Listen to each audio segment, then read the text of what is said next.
ನಮಸ್ಕಾರ.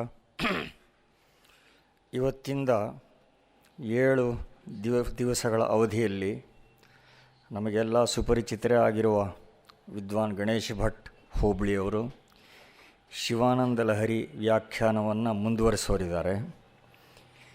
ಈ ಪ್ರವಚನ ಸಪ್ತಾಹವನ್ನು ಶ್ರೀಮತಿ ಶೈಲಜಮ್ಮ ಮತ್ತು ಶ್ರೀ ರಾಮಯ್ಯ ಅವರ ಸ್ಮರಣೆಯಲ್ಲಿ ಶ್ರೀಮತಿ ಸುಧಾ ಚಂದ್ರಶೇಖರ್ ಹಾಗೂ ಶ್ರೀ ಶ್ರೀಕಂಠಯ್ಯ ಈ ಹಿತೈಷಿಗಳು ಪ್ರಾಯೋಜನೆ ಮಾಡಿದ್ದಾರೆ. ಈ ಹಿಂದೆನೂ ಹಲವು ಪ್ರವಚನ ಮಾಲೆಗಳನ್ನು ಅವರು ಪ್ರಾಯೋಜನೆ ಮಾಡಿದ್ದಾರೆ. ಅವರಿಗೆ ತಮ್ಮೆಲ್ಲರ ಮತ್ತು ಗೋಖಲೆ ಸಂಸ್ಥೆಯ ಪರವಾಗಿ ಕೃತಜ್ಞತೆಯನ್ನು ಸಲ್ಲಿಸ್ತಾ ಇದ್ದೇನೆ. ಶಿವ ಅಂದ್ರೇ ಮಂಗಳಕರವಾದ್ದು. ಸ್ವಶ್ರೇಯಸ ಶಿವಂ ಭದ್ರಂ ಕಲ್ಯಾಣಂ ಮಂಗಳಂ ಶುಭಂ ಅಂತ ಕೋಶಕಾರ ಹೇಳ್ತಾನೆ. ಆತ್ಯಂತಿಕ ಮಂಗಳಕರವಾದ್ದು ಅಂದರೆ ಜ್ಞಾನವೇ.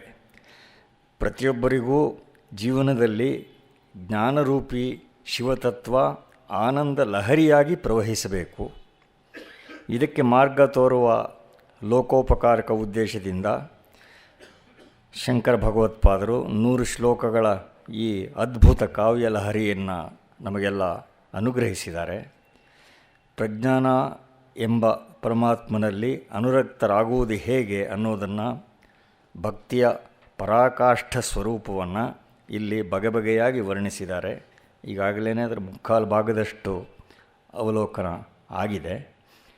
ಹೃದಯಸ್ಥನಾದ ಶಿವ 3 ಲೋಕಗಳಿಗೂ ಒಡೆಯನಾದ್ದರಿಂದ ಜಗತ್ತಿನ ಎಲ್ಲ ಜೀವಿಗಳು ಅವನಿಗೆ ವಂದಿಸಲೇಬೇಕು. ಈ ಹಿಂದೆ ಈ ವ್ಯಾಖ್ಯಾನಮಾಲೆಯ 4 ಕಂತುಗಳು ಆಗಿವೆ. ಈಗ ನಡೀತಾ ಇರೋದು 5ನೆಯ ಪರ್ಯಾಯ. ಈ ಪ್ರವಚನ ಸಪ್ತಾಹಕ್ಕೆ ವಿದ್ವಾನ್ ಗಣೇಶ್ ಭಟ್ ಹೋಬಳಿಯವರಿಗೆ ಹಾಗೂ ತಮಗೆಲ್ಲ ಸ್ವಾಗತ ಕೋರ್ತಾ ವ್ಯಾಖ್ಯಾನವನ್ನು ಉಪಕ್ರಮಿಸಬೇಕು ಅಂತ ವಿದ್ವಾನ್ ಗಣೇಶ್ ಭಟ್ ಅವರನ್ನು ಪ್ರಾರ್ಥನೆ ಮಾಡ್ತೇನೆ.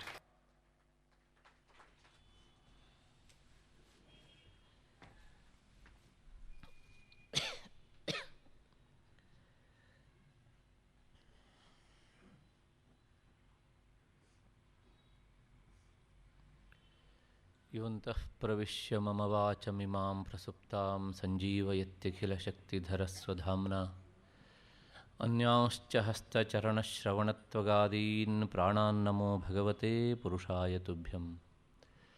ಯಾವರ್ಣಪದವಾಕ್ಯಾರ್ಥಗದ್ಯಪದ್ಯಸ್ವರೂಪಿಣೀ ವಾಚಿ ನರ್ತಯತು ಕ್ಷಿಪ್ರಂ ಮೇಧಾನ್ ದೇವಿ ಸರಸ್ವತೀ. ಧ್ಯಾಯೇನ್ನಿತ್ಯಂ ಮಹೇಶಂ ರಜತಗಿರಿನಿಭಂ ಚಾರುಚಂದ್ರಾವತಂಸಂ ರತ್ನಾಕಲ್ಪೋಜ್ವಲಾಂಗಂ ಪರಶುಮೃಗವರಾಭೀತಿಹಸ್तं ಪ್ರಸನ್ನಂ ಪದ್ಮಾಸೀನಂ ಸಮಂತಾತ್ ಸ್ತುತಮಮರಗಣೈಃ ವ್ಯಾಘ್ರಕೃತ್ತಿಂ ವಸಾನಂ ವಿಶ್ವಾದ್ಯಂ ವಿಶ್ವಬೀಜಂ ನಿಖಿಲಭಯಹರಂ ಪಂಚವಕ್ತ್ರಂ ತ್ರಿನೇತ್ರಂ. ಕಲಾಭ್ಯಾಂ ಚೂಡಾಲಂಕೃತಶಶಿಕಲಾಭ್ಯಾಂ ನಿಜತಪಃ ಫಲಾಭ್ಯಾಂ ಭಕ್ತೇಷು ಪ್ರಕಟಿತಫಲಾಭ್ಯಾಂ ಭವತು ಮೇ. ಶಿವಾಭ್ಯಾಂ ಅಸ್ತೋಕತ್ರಿಭುವನಶಿವಾಭ್ಯಾಂ ಹೃದಯ ಪುನರ್ಭವಾಭ್ಯಾಂ ಆನಂದಸ್ಫುರದನುಭವಾಭ್ಯಾಂ ನತಿರ್ಯಂ.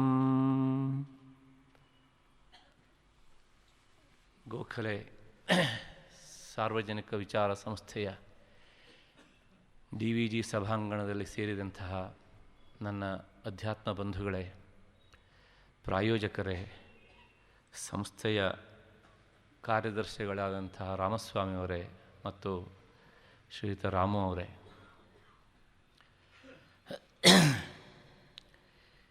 ರಾಮಸ್ವಾಮಿಯವರು ಮಾತನಾಡ್ತಾ ಹೇಳಿದರು, ಈಗಾಗಲೇ ಇದಕ್ಕೆ ಸಂಬಂಧಪಟ್ಟ ಹಾಗೆ ಶಿವಾನಂದ ಲಹರಿಯ 4 ಕಂತಿನ ಉಪನ್ಯಾಸ ಆಗಿದೆ ಅಂತ.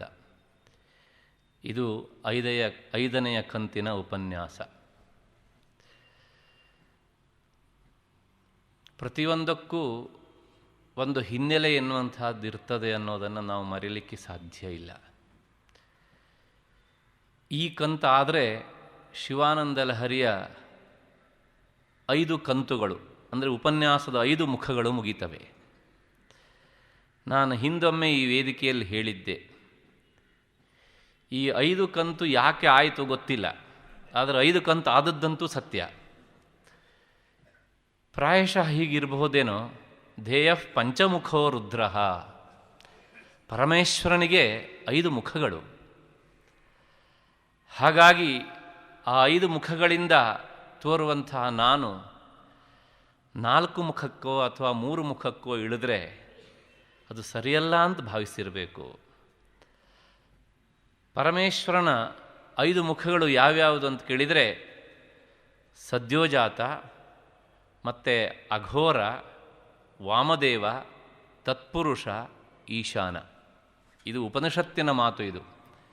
ಹಾಗಾಗಿ 5 ಮುಖದಲ್ಲಿ ಪ್ರಕಟ ಆಗಬೇಕು ಎನ್ನುವಂಥ ಹಿನ್ನೆಲೆಯಲ್ಲಿ ಹೀಗಾಗಿರಬಹುದೋ ಏನೋ, ಅದು ಗೊತ್ತಿಲ್ಲ. ಅದರ ಜೊತೆಗೆ ಇಲ್ಲಿ ಇನ್ನೊಂದು ಮಾತನ್ನು ನಾನು ಹೇಳಲೇಬೇಕು. ಈ ಹಿಂದೆ ಶಿವಾನಂದ ಲಹರಿಯನ್ನು ಆಶ್ರಯಿಸಿಕೊಂಡು 28 ಉಪನ್ಯಾಸಗಳು ನಡೆದಿವೆ, ಅಂದರೆ 28 ಅವಧಿಗಳು ನಡೆದಿವೆ. ಈಗ ಮತ್ತೆ ಪುನಃ 7 ಅವಧಿಗಳು. ಈ 7 ಅವಧಿಗಳಲ್ಲಿ ಶತಾಯಗತಾಯ ಶಿವಾನಂದ ಲಹರಿಯನ್ನು ಮುಗಿಸಲೇಬೇಕು. 28 ಮತ್ತು 7 ಸೇರಿಸಿದರೆ ಎಷ್ಟು ಆಯಿತು? 35 ಆಯಿತು. ಆ 35ಅನ್ನು 3 ಮತ್ತು ಕೂಡಿಸು 5 ಅಂತ ಮಾಡಿದರೆ ಎಷ್ಟು ಆಯಿತು? 8 ಆಯಿತು. ಯಾಕೆ ಹೀಗಾಯಿತು ನೋಡಿ, ಎಲ್ಲ ನಮಗೆ ಗೊತ್ತಿರೋದಿಲ್ಲ, ಅದರ ಕಾರಣ ಹೇಗೆ ಬೆಸೆದುಕೊಂಡು ಹೋಗ್ತಾ ಇರುತ್ತೆ ಅಂತ.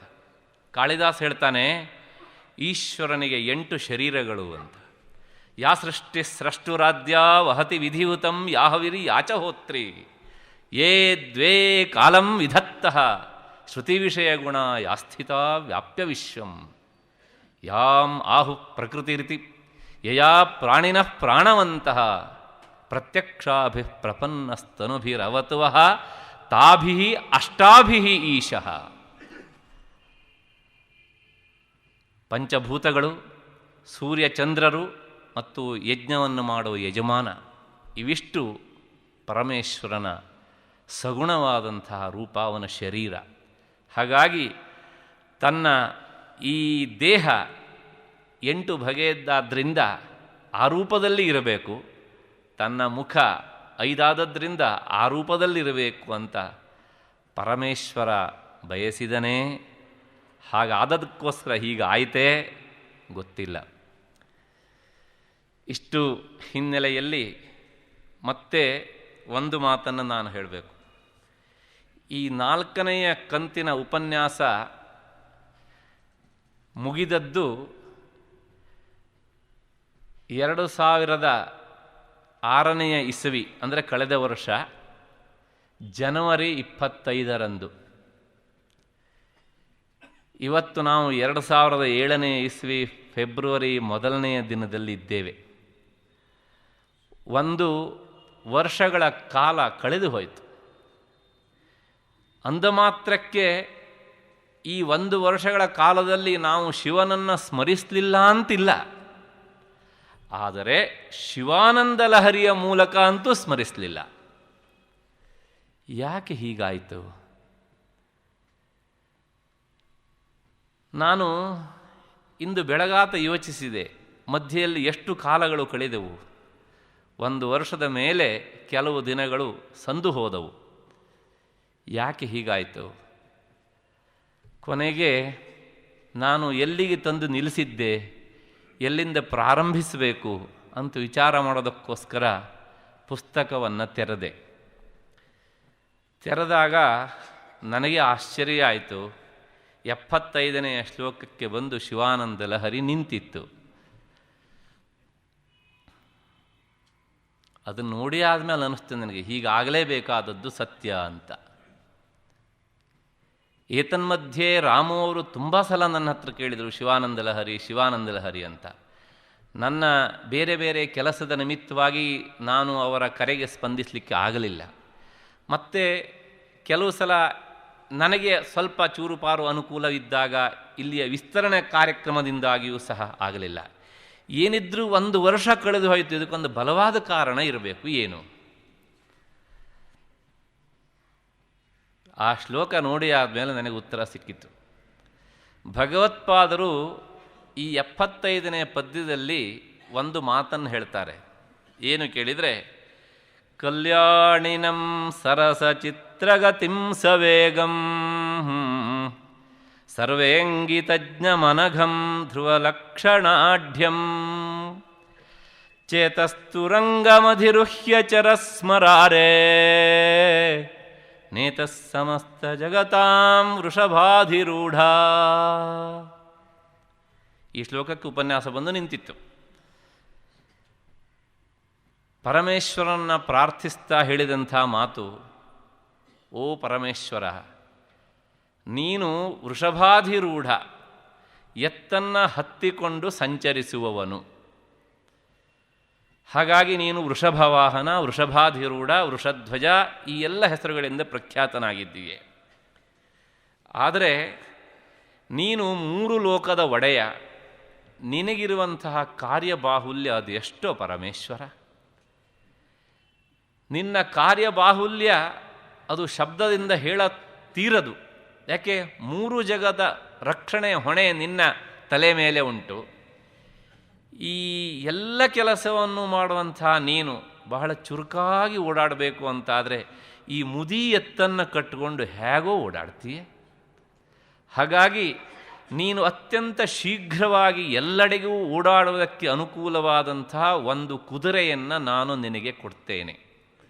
ಆ ಕುದುರೆ ಯಾವುದು ಕೇಳಿದರೆ ಚೇತಸ್ತುರಂಗ, ನನ್ನ ಮನಸ್ಸು ಎನ್ನುವಂತಹ ಕುದುರೆ. ಈ ಕುದುರೆಯನ್ನು ನಾನು ನಿನಗೆ ಕೊಡ್ತೇನೆ, ನೀನು ಸ್ವಚ್ಛಂದವಾಗಿ ಓಡಾಡಬಹುದಪ್ಪ ಅಂತ ಹೇಳಿದರು. ಈ ಶ್ಲೋಕಕ್ಕೆ ಬಂದು ಉಪನ್ಯಾಸ ನಿಂತಿತು. ಇಷ್ಟನ್ನು ಹೇಳಿ ನಾವು ಕುದುರೆಯನ್ನು ಕೊಟ್ವಿ. ಪರಮೇಶ್ವರ ಹೊರಟು ಹೋಗ್ಬಿಟ್ಟ. ಹಾಗಾಗಿ ಮತ್ತೆ 1 ವರ್ಷಗಳ ಕಾಲ ನಮ್ಮ ಮನಸ್ಸನ್ನು ನಮಗೆ ಕೊಟ್ಟ, ಕುದುರೆ ಅವನಿಟ್ಕೊಬಿಟ್ಟ ಅಷ್ಟೇ. ಕೊಟ್ಟಿದ್ದು ವಾಸ್ತವಿಕವಾಗಿ ಮನಸ್ಸು ಎನ್ನುವಂತಹ ಕುದುರೆಯನ್ನು. ನೋಡಿ ಆ ಕಾವ್ಯದ ಸ್ವಾರಸ್ಯ ಹೇಗುಂಟು ಅಂತ. ಹಾಗಾಗಿ ಈಶ್ವರ ವೃಷಭಧ್ವಜನಾದಾಗ, ವೃಷಭಾಧಿರೂಢನಾದಾಗ ಮಾತ್ರ ನಮಗೆ ಮತ್ತೆ ಮತ್ತೆ ಸಿಗ್ತಾನೆ. ಅವನು ಚೇತಸ್ತುರಂಗನಾದರೆ ಆತ ಎಲ್ಲೋ ಅಪರೂಪಕ್ಕೊಮ್ಮೆ ಸಿಗ್ತಾನೆ. ಹಾಗಿದ್ರೆ ಭಗವತ್ಪಾದರು ಹೀಗೆ ಹೇಳಿದ್ರಲ್ಲ ಅಂತ ಕೇಳಿದರೆ, ಜ್ಞಾನಿಗಳಿಗೆ ಅವನು ಮತ್ತೆ ಮತ್ತೆ ಸಿಗ್ತಾನೆ. ನಮ್ಮಂಥವರು ಅವನಿಗೇನಾದರೂ ಕುದುರೆಯನ್ನು ಕೊಟ್ಟರೆ ಆತ ನಮಗೆ ಮತ್ತೆ ಬೇಗ ಸಿಗುವುದಿಲ್ಲ. ಹಾಗಾಗಿ ಈ ಒಂದು ಕಾರಣ ಇದ್ರೂ ಸಹ ಇರಬಹುದೋ ಏನೋ ಗೊತ್ತಿಲ್ಲ. ಒಂದು ಸಲ ನಮ್ಮ ಗುರುಗಳು ಒಂದು ಮಾತು ಹೇಳಿದರು. ನಾವೊಂದು 5-6 ಜನ ಸೇರಿ ಮಹಾಭಾರತವನ್ನು ಪಾರಾಯಣ ಮಾಡಲಿಕ್ಕೆ ಅಂತ ಹೊರಟ್ವಿ. 1,00,000 ಶ್ಲೋಕಗಳಲ್ಲಿ ಹರಡಿಕೊಂಡಂಥ ಮಹಾಭಾರತವನ್ನು. ಆಗ ಅವರು ಒಂದು ಎಚ್ಚರಿಕೆಯ ಮಾತನ್ನು ಹೇಳಿದರು.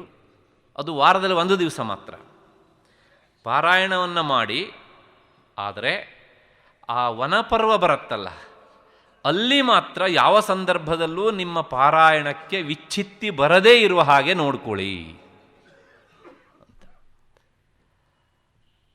ನಮಗೆ ಮೊದಲಿದು ಹೊಳಿಲಿಲ್ಲ. ಕೊನೆಗೆ ಸಾಹಸ ಮಾಡಿ ಕೇಳಿದ್ವಿ, ಯಾಕೆ ಹೀಗೆ ಹೇಳಿದ್ರಿ ಅಂತ. ಇನ್ನೇನಿಲ್ಲಪ್ಪ, ವನಪರ್ವದಲ್ಲಿ ನಿಲ್ಲಿಸಿಬಿಟ್ರೆ ನಾವು ವನವಾಸಿಗಳೇ ಆಗಿಬಿಡ್ತೇವೆ. ಹಾಗಾಗಿ ಅಲ್ಲಿ ನಿಲ್ಲಿಸಬೇಡಿ. ಅಕಸ್ಮಾತ್ತಾಗಿ ನೀವು ನಿರ್ದಿಷ್ಟವಾಗಿ ಇಟ್ಟುಕೊಂಡಂಥ ವಾರದಲ್ಲಿ ಆಗದೇ ಇದ್ದರೆ ಮಾರನೇ ದಿವಸ ಪಾರಾಯಣವನ್ನು ಮುಂದುವರಿಸಿ. ಹಾಗಾಗಿ ಆ ಒಂದು ಪರ್ವ ಮುಗಿಯುವವರೆಗೆ ಮೈಯೆಲ್ಲ ಕಣ್ಣಾಗಿದ್ವಿ ನಾವು. ಹೀಗೆ ಮಹಾತ್ಮರ ಗ್ರಂಥದಲ್ಲಿ ಯಾವ್ಯಾವುದೋ ವಿಷಯಗಳು ಅಡಕವಾಕ್ಕೊಂಡಿರ್ತವೆ. ಕೆಲವು ನಮಗೆ ಹೀಗೆ ಹೇಳಿದಾಗ ಗೊತ್ತಾಗ್ತದೆ, ಮತ್ತು ಹೇಳದೇ ಇದ್ದರೆ ಸುತರಾಮ್ ಗೊತ್ತಾಗುವುದಿಲ್ಲ. ಈ ಹಿನ್ನೆಲೆಯಲ್ಲಿ ನಾನು ಅದರ ಒಂದು ಚಮತ್ಕಾರ ಇದ್ದರೂ ಇರಬಹುದು, ಸತ್ಯ ಇದ್ದರೂ ಇರಬಹುದು, ಏನಿದ್ರೂ ಈಶ್ವರ ವೃಷಭಾಧಿರೂಢನಾದಾಗ ಮಾತ್ರ ಆತ ನಮಗೆ ಮತ್ತೆ ಮತ್ತೆ ಸಿಗ್ತಾನೆ. ಯಾಕೆ ವೃಷಭಾಧಿರೂಢ ಅಂತ ಹೇಳ್ತಾರೆ ಕೇಳಿದರೆ, ವೃಷಭ ಅಂದರೆ ಎತ್ತು.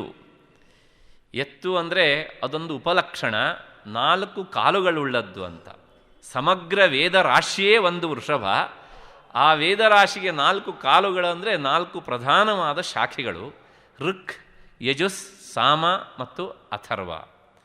ಈ 4 ಕಾಲುಗಳ ಎತ್ತನ್ನು ಹತ್ಕೊಂಡು ನೀನು ಓಡಾಡ್ತೀಯ ಅಂದರೆ ನೀನು ವೇದ ಪ್ರತಿಪಾದ್ಯ, ಉಪನಿಷತ್ ಪ್ರತಿಪಾದ್ಯ ಎನ್ನುವಂತಹ ಹಿನ್ನೆಲೆಯಲ್ಲಿ ಆ ಅರ್ಥ. ಅದನ್ನು ಅವನಿಗೆ ಬಿಡಲಿಕ್ಕೆ ಇಷ್ಟ ಇಲ್ಲ. ಅದನ್ನು ತಪ್ಪಿಸಿದರೆ ಪ್ರಾಯಶಃ ತಪ್ಪಿಸಿದವಂಥ ನಮಗೇನೆ ಅನಾನುಕೂಲ ಎನ್ನುವಂತಹ ಹಿನ್ನೆಲೆಯಲ್ಲಿ ಮತ್ತೆ ಮುಂದಿನ ಶ್ಲೋಕಕ್ಕೆ ಹೋಗೋಣ. 76ನೆಯ ಶ್ಲೋಕ. ಈ ಶ್ಲೋಕಗಳೆಲ್ಲ ವಸಂತ ತಿಲಕ ಎನ್ನುವಂಥ ಛಂದಸ್ಸಿನಲ್ಲಿ ಇವೆ. ಯಾಕೆ ಅಂದರೆ ಈ ಹಿಂದೂ ಸಹ ನಾವು ಇದನ್ನು ಉಪನ್ಯಾಸ ಪ್ರಧಾನವಾಗಿ ನೋಡಿಕೊಂಡು ಬಂದಿದ್ದಕ್ಕಿಂತ ಅಧ್ಯಯನ ಪ್ರಧಾನವಾಗಿಯೇ ನೋಡಿಕೊಂಡು ಬಂದಿದ್ದೇವೆ. ಹಾಗಾಗಿ ಈಗಲೂ ಸಹ ಆ ಮಾತನ್ನು ನಾನು ಹೇಳಲಿಕ್ಕೆ ಇಷ್ಟಪಡ್ತೇನೆ. ವಸಂತ ತಿಲಕ ಛಂದಸ್ಸಿನ ಲಕ್ಷಣ ಹೇಗೆ ಕೇಳಿದರೆ, ಉಕ್ತ ವಸಂತ ತಿಲಕ ತಭಜಾ ಜಗೌಗಃ. ಅಂದರೆ ಇದರಲ್ಲಿ ಒಟ್ಟು ಒಂದು ಸಾಲಿನಲ್ಲಿ 14 ಅಕ್ಷರಗಳಿರ್ತವೆ. ಒಂದು ತಗಣ, ಭಗಣ, ಜಗಣ, ತಭಜ, ಜ ಮತ್ತು ಜಗಣ. ಅಲ್ಲಿಗೆ ಎಷ್ಟಾಯಿತು? 3, 4, 12 ಮತ್ತು 2 ಗುರುಗಳು ಇರಬೇಕು. ಒಟ್ಟು 14 ಅಕ್ಷರಗಳಿರ್ತವೆ. 14 ಗುಣಿಸು 4 ಮಾಡಿದರೆ ಎಷ್ಟಾಗತ್ತೋ ಅಷ್ಟು ಅಕ್ಷರಗಳು ಈ ಶ್ಲೋಕದಲ್ಲಿ ಇರ್ತವೆ. ನೋಡಬಹುದು ಅದನ್ನು. 56 ಅಕ್ಷರಗಳು ಇಲ್ಲಿ ಇವೆ ಒಂದು ಶ್ಲೋಕದಲ್ಲಿ. ಮತ್ತು ಮುಂದೆ ಛಂದಸ್ಸು ಬದಲಾವಣೆ ಆದಾಗ ನೋಡೋಣ. ಮುಂದೆ ನಾನು ಹೇಳುವವರೆಗೂ ಇದೇ ಛಂದಸ್ಸು ಅಂತ ಇಟ್ಕೊಳ್ಳಿ.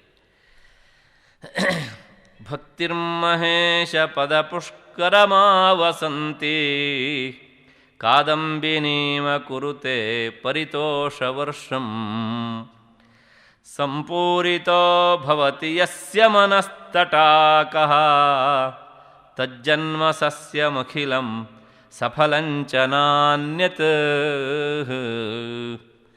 ಭಕ್ತಿರ್ಮಹೇಶ ಪದ ಪುಷ್ಕರಮಾವಸಂತಿ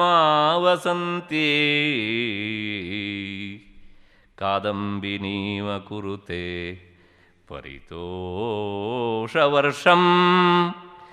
ಸಂಪೂರಿತೋ ಭವತಿ ಯಸ್ಯ ಮನಸ್ತಟಾಕಃ ತಜ್ಜನ್ಮ ಸಸ್ಯಮಖಿಲಂ ಸಫಲಂಚ ನಾನ್ಯತ್. ಏನು ಈ ಶ್ಲೋಕದ ಪ್ರತಿಪದಾರ್ಥ ಅಂದರೆ, ಮಹೇಶ ಪದಪುಷ್ಕರಂ. ಸಾಮಾನ್ಯವಾಗಿ ಪುಷ್ಕರ ಅಂದರೆ ಕಮಲ ಅಂತ ಅರ್ಥ. ಆದರೆ ಭಗವತ್ಪಾದರ ಪ್ರಯೋಗ ಬಹಳ ವಿಶಿಷ್ಟವಾದ ಪ್ರಯೋಗ. ಇಲ್ಲಿ ಪುಷ್ಕರ ಎನ್ನುವಂಥ ಪದವನ್ನು ಅವರು ಆಕಾಶ ಎನ್ನುವಂತಹ ಅರ್ಥದಲ್ಲಿ ಬಳಸ್ತಾರೆ. ಯಾವುದು ಹಾಗಿದ್ರೆ ಆಕಾಶ ಅಂತ ಕೇಳಿದರೆ, ಮಹೇಶ ಪದಪುಷ್ಕರಂ, ಪರಶಿವನ ಆಕಾಶ ಅಂದರೆ ಪಾದಗಳೆನ್ನುವಂಥ ಆಕಾಶವನ್ನು ಆವಸಂತಿ ಆಶ್ರಯಿಸಿಕೊಂಡಿರುವ ಭಕ್ತಿಯು ಕಾದಂಬಿನಿ ಇವ ಮೋಡಗಳ ಸಾಲಿನಂತೆ ಪರಿತೋಷ ವರ್ಷಂ ಸಂತೋಷದ ಮಳೆಯನ್ನು ಕುರುತೆ ಉಂಟು ಮಾಡುತ್ತದೆ. ಯಸ್ಯ ಯಾವ ಭಕ್ತನ, ಯಾವ ಸಾಧಕನ ಮನಸ್ತಟಾಕಃ ಮನಸ್ಸೆಂಬ ಕೆರೆಯು ಸಂಪೂರಿತೋ ಭವತಿ ಅದರಿಂದ ತುಂಬಿ ಹೋಗುತ್ತದೆಯೋ ತಜ್ಜನ್ಮ ಸಸ್ಯಂ ಅಖಿಲಂ ಅವನ ಎಲ್ಲ ಜನ್ಮಗಳು ಎನ್ನುವಂತಹ ಸಸ್ಯಗಳು. ಆ ಪದ ನೋಡಬೇಕು, ತಜ್ಜನ್ಮ ಸಸ್ಯಂ ಅಖಿಲಂ, ಅವನ ಜನ್ಮ ಜನ್ಮಾಂತರಗಳು ಎನ್ನುವಂತಹ ಸಸ್ಯಗಳು ಸಫಲವಾಗುತ್ತವೆ, ನ ಅನ್ಯತ್ ಬೇರೆಯವನದ್ದು ಅಲ್ಲ. ಇದು ಶ್ಲೋಕದ ಪ್ರತಿಪದಾರ್ಥ. ಏನು ಇದರ ತಾತ್ಪರ್ಯ ಅಂದರೆ, ಭಗವತ್ಪಾದರು ಹೇಳ್ತಾರೆ, ಶಿವನ ಪಾದ ಅದು ಆಕಾಶ ಅಂತ. ನಾವು ಸಾಮಾನ್ಯವಾಗಿ ಆಕಾಶವನ್ನು ಮುಂದುಗಡೆಗೂ ಕಾಣ್ತೇವೆ, ಹಿಂದಕ್ಕೂ ಕಾಣ್ತೇವೆ, ನಮ್ಮ ಎಡಬಲಗಳಲ್ಲೂ ಕಾಣ್ತೇವೆ. ಆದ್ರೂ ಸಹ ನಮಗೆ ಆಕಾಶ ಅಂತ ಹೇಳಿದ ತಕ್ಷಣ ನಮ್ಮ ನೆನಪು ಮೇಲಕ್ಕೆ ಹೋಗುತ್ತೆ. ನಾವೆಲ್ಲರೂ ಹೀಗೆ ಮೇಲಕ್ಕೆ ನೋಡ್ತೇವೆ. ಹಾಗಾಗಿ ಪರಮೇಶ್ವರನ ಪಾದಗಳು ಎನ್ನುವಂತಹ ಆಕಾಶದಲ್ಲಿ. ಅವನ ಪಾದ ಎಲ್ಲುಂಟು ಕೇಳಿದರೆ ಮೇಲಕ್ಕುಂಟು ಅಂತ. ಯಾವಾಗಲೂ ಹಾಗೆ ಅಲ್ವಾ? ಭಗವಂತ ಅವನು ಹೇಗೆ ಅಂತಲೇ ನಾವು ತೋರಿಸೋದು. ಅವನು ನಮಗಿಂತ ಮೇಲಿದ್ದಾನೆ ಅಂದರೆ ಅವನ ಪಾದ ನಮಗಿಂತನೂ ಮೇಲೆ ಇದೆ ಅಂತ. ಯಾರಾದರೂ ಏನಾದರೂ ಹೇಳಿದರೆ ಏನೋ ಅವನ ಸಂಕಲ್ಪ ಇದ್ದಾಗ ಆಗಲಿ ಅಂತಾನೆ ಹೀಗೆ ಕೈ ಮೇಲೆ ತೋರಿಸ್ತೇವೆ ಅಷ್ಟೇ ಹೊರತುನೋ ಏನೋ ಅವನ ಸಂಕಲ್ಪ ಇದ್ದಾಗ ಆಗಲಿ ಅಂತ ಕೈ ಕೆಳಗೆ ತೋರಿಸೋದಿಲ್ಲ. ತೋರಿಸ್ತೇವ? ಇಲ್ಲ. ಅಂದರೆ ಅವನು ಮೇಲಕ್ಕಿದ್ದಾನೆ. ಅದರ ತಾತ್ಪರ್ಯ ನನಗಿಂತ ಅವನು ಎತ್ತರದಲ್ಲಿದ್ದಾನೆ, ನಾನು ಅವನ ಪಾದದ ಅಡಿಯಲ್ಲಿದ್ದೇನೆ ಎನ್ನುವಂಥ ಹಿನ್ನೆಲೆಯಲ್ಲಿ ಗೊತ್ತಿರಲಿ ಗೊತ್ತಿಲ್ಲದೆ ಹೋಗಲಿ ಆ ಮಾತನ್ನು ಹೇಳ್ತಾ ಹೇಳ್ತಾ ಹೇಳ್ತಾ ಕೈ ಹೀಗೆ ಮೇಲಕ್ಕೆ ತೋರಿಸ್ತಾ ಇರುತ್ತೆ. ಹೀಗೆ ಶಿವನ ಪಾದ ಎನ್ನುವಂಥ ಆಕಾಶವನ್ನು ಆಶ್ರಯಿಸಿಕೊಂಡಿದೆ. ಯಾವುದು ಅಂತ ಕೇಳಿದರೆ ಆಕಾಶದಲ್ಲಿರೋದು ಯಾವುದ್ರಿ? ಭಕ್ತಿ ಎನ್ನುವಂತಹ ಮೋಡ. ಆ ಭಕ್ತಿ ಎನ್ನುವಂತಹ ಮೋಡದ ಸಾಲು ಸಾಲು ಪರಮೇಶ್ವರನ ಪಾದ ಎನ್ನುವಂಥ ಆಕಾಶದಲ್ಲಿ ತುಂಬಿಕೊಂಡಿದೆ. ಮತ್ತಿಷ್ಟೆಲ್ಲ ಮೋಡ ತುಂಬಿಕೊಂಡಾದ್ಮೇಲೆ ಆ ಮೋಡ ಏನು ಮಾಡುತ್ತೆ ಅಂತ ಕೇಳಿದರೆ ಮಳೆಯನ್ನು ಸುರಿಸತ್ತೆ. ಯಾವ ಮಳೆ? ನೀರಿನ ಮಳೆಯಲ್ಲ, ಆನಂದಾಮೃತ, ಆನಂದ ವರ್ಷಣ ಎನ್ನುವಂಥ ಮಳೆ. ಅದನ್ನು ಸದಾ ಸುರಿಸ್ತಾ ಇರತ್ತಂತೆ. ಹೀಗೆ ಸುರಿಸಿದಾಗ ಆ ಭಕ್ತನ ಹೃದಯ ಎನ್ನುವಂಥ ತಟಾಕ, ಸರೋವರ, ಕೆರೆ ಅದು ತುಂಬತ್ತಂತೆ. ಅದು ತುಂಬಿದಾಗ, ಕೆರೆ ತುಂಬಿದಾಗ ಆ ಕೆರೆಯ ನೀರು ತುಂಬಿ ಹರಿಬೇಕಲ್ಲ, ಅದು ಎಲ್ಲಿಗೆ ಹರಿಯತ್ತೆ ಕೇಳಿದರೆ ಕೆಳಮುಖವಾಗಿ ಹರಿತಾ ಇರುತ್ತೆ. ಅದರ ಕೆಳಗೆ ಏನುಂಟು ಕೇಳಿದರೆ ಈ ಸಾಧಕನ ಹಿಂದಿನ ಜನ್ಮ ಜನ್ಮಾಂತರಗಳು ಮತ್ತು ಮುಂದೆ ಆತ ಎತ್ತಬೇಕಾದ ಜನ್ಮಗಳ ಪಟ್ಟಿ ಎಲ್ಲವುದೂ ಉಂಟು. ಹೀಗೆ ಆ ಭಕ್ತಿಯ ನೀರು ತುಂಬಿ ಅವನ ಹೃದಯದ ಕೆರೆ ಹರಿತಾ ಇದ್ದಾಗ ಆ ಕೆರೆಯಿಂದ ಹರಿದು ಬಂದಂಥ ನೀರು ಭಕ್ತನ, ಸಾಧಕನ ಜನ್ಮ ಜನ್ಮಗಳು ಎನ್ನುವಂಥ ಈ ಸಸ್ಯಗಳನ್ನೆಲ್ಲ ಚಿಗುರಿಸಿ ಬಿಡ್ತವೆ. ಆ ಸಸ್ಯಗಳೆಲ್ಲ ಸಫಲವಾಗ್ತವೆ, ಅಂದರೆ ಅವು ಫಲ ಕೊಡ್ತವೆ. ಇದಿಷ್ಟು ಕಾವ್ಯದ ಸರಣಿಯಲ್ಲಿ ಭಗವತ್ಪಾದರು ಹೇಳಿದರು. ಒಟ್ಟಾದರೆ ಏನು ಕಾವ್ಯದ ಸರಣಿಯಲ್ಲಾರು ಕೇಳಿದರೆ ಶಿವನ ಪಾದವೇ ಆಕಾಶ, ಮತ್ತು ಭಕ್ತಿಯೇ ಮೋಡ, ಸಂತೋಷವೇ ಮಳೆ, ಆಮೇಲೆ ಭಕ್ತನ ಮನಸ್ಸು ತಟಾಕ, ಮತ್ತು ಆ ತಟಾಕದಿಂದ ಹರಿದು ಬರುವಂಥ ನೀರು ಎಲ್ಲಿಗೆ ಕೇಳಿದರೆ ಜನ್ಮ ಎನ್ನುವಂಥ ಸಸ್ಯಗಳಿಗೆ. ಅಲ್ಲಿಗೆ ಭಗವತ್ಪಾದರು ಏನು ಹೇಳಿದರು ಕೇಳಿದರೆ, ನಮ್ಮ ಜನ್ಮ ಎನ್ನುವಂಥ ಸಸ್ಯ ಸಫಲ ಆಗಬೇಕು ಅಂತಾದರೆ ಒಂದಲ್ಲ ಸಸ್ಯ, ಜನ್ಮ ಸಸ್ಯಂ ಅಖಿಲಂ ಅಂತ ಹೇಳ್ತಾರೆ. ಅಂದರೆ ಹಿಂದೆ ಎಷ್ಟು ಸಲ ಈ ಜನ್ಮ ಸಸ್ಯ ಚಿಗುರಿತ್ತೋ ಹುಟ್ಟಿತ್ತೋ ಗೊತ್ತಿಲ್ಲ, ಮುಂದೆ ಎಷ್ಟು ಸಲ ಹುಟ್ಟತ್ತೋ ಗೊತ್ತಿಲ್ಲ, ಈಗಂತೂ ಹುಟ್ಟಿದ್ದು ಸತ್ಯ. ಈಗ ಹುಟ್ಟಿದ್ರಿಂದಲೇ ಹಿಂದೂ ಹುಟ್ಟಿರಬೇಕು ಅನುಮಾನ ಪ್ರಮಾಣದಿಂದ ಸಿದ್ಧವಾಗತ್ತೆ, ಮತ್ತು ಮುಂದೂ ಸಹ ಹುಟ್ಟಲೇಬೇಕು.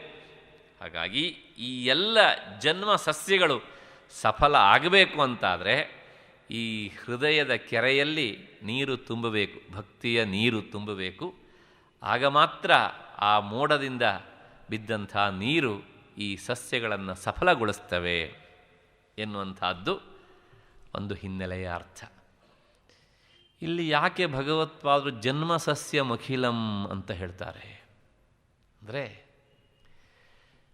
ಪರಮೇಶ್ವರನ ಪ್ರಾರ್ಥನೆಗೆ ಒಂದು ಜನ್ಮದ ಸಾಧನೆ ಸಾಲದು.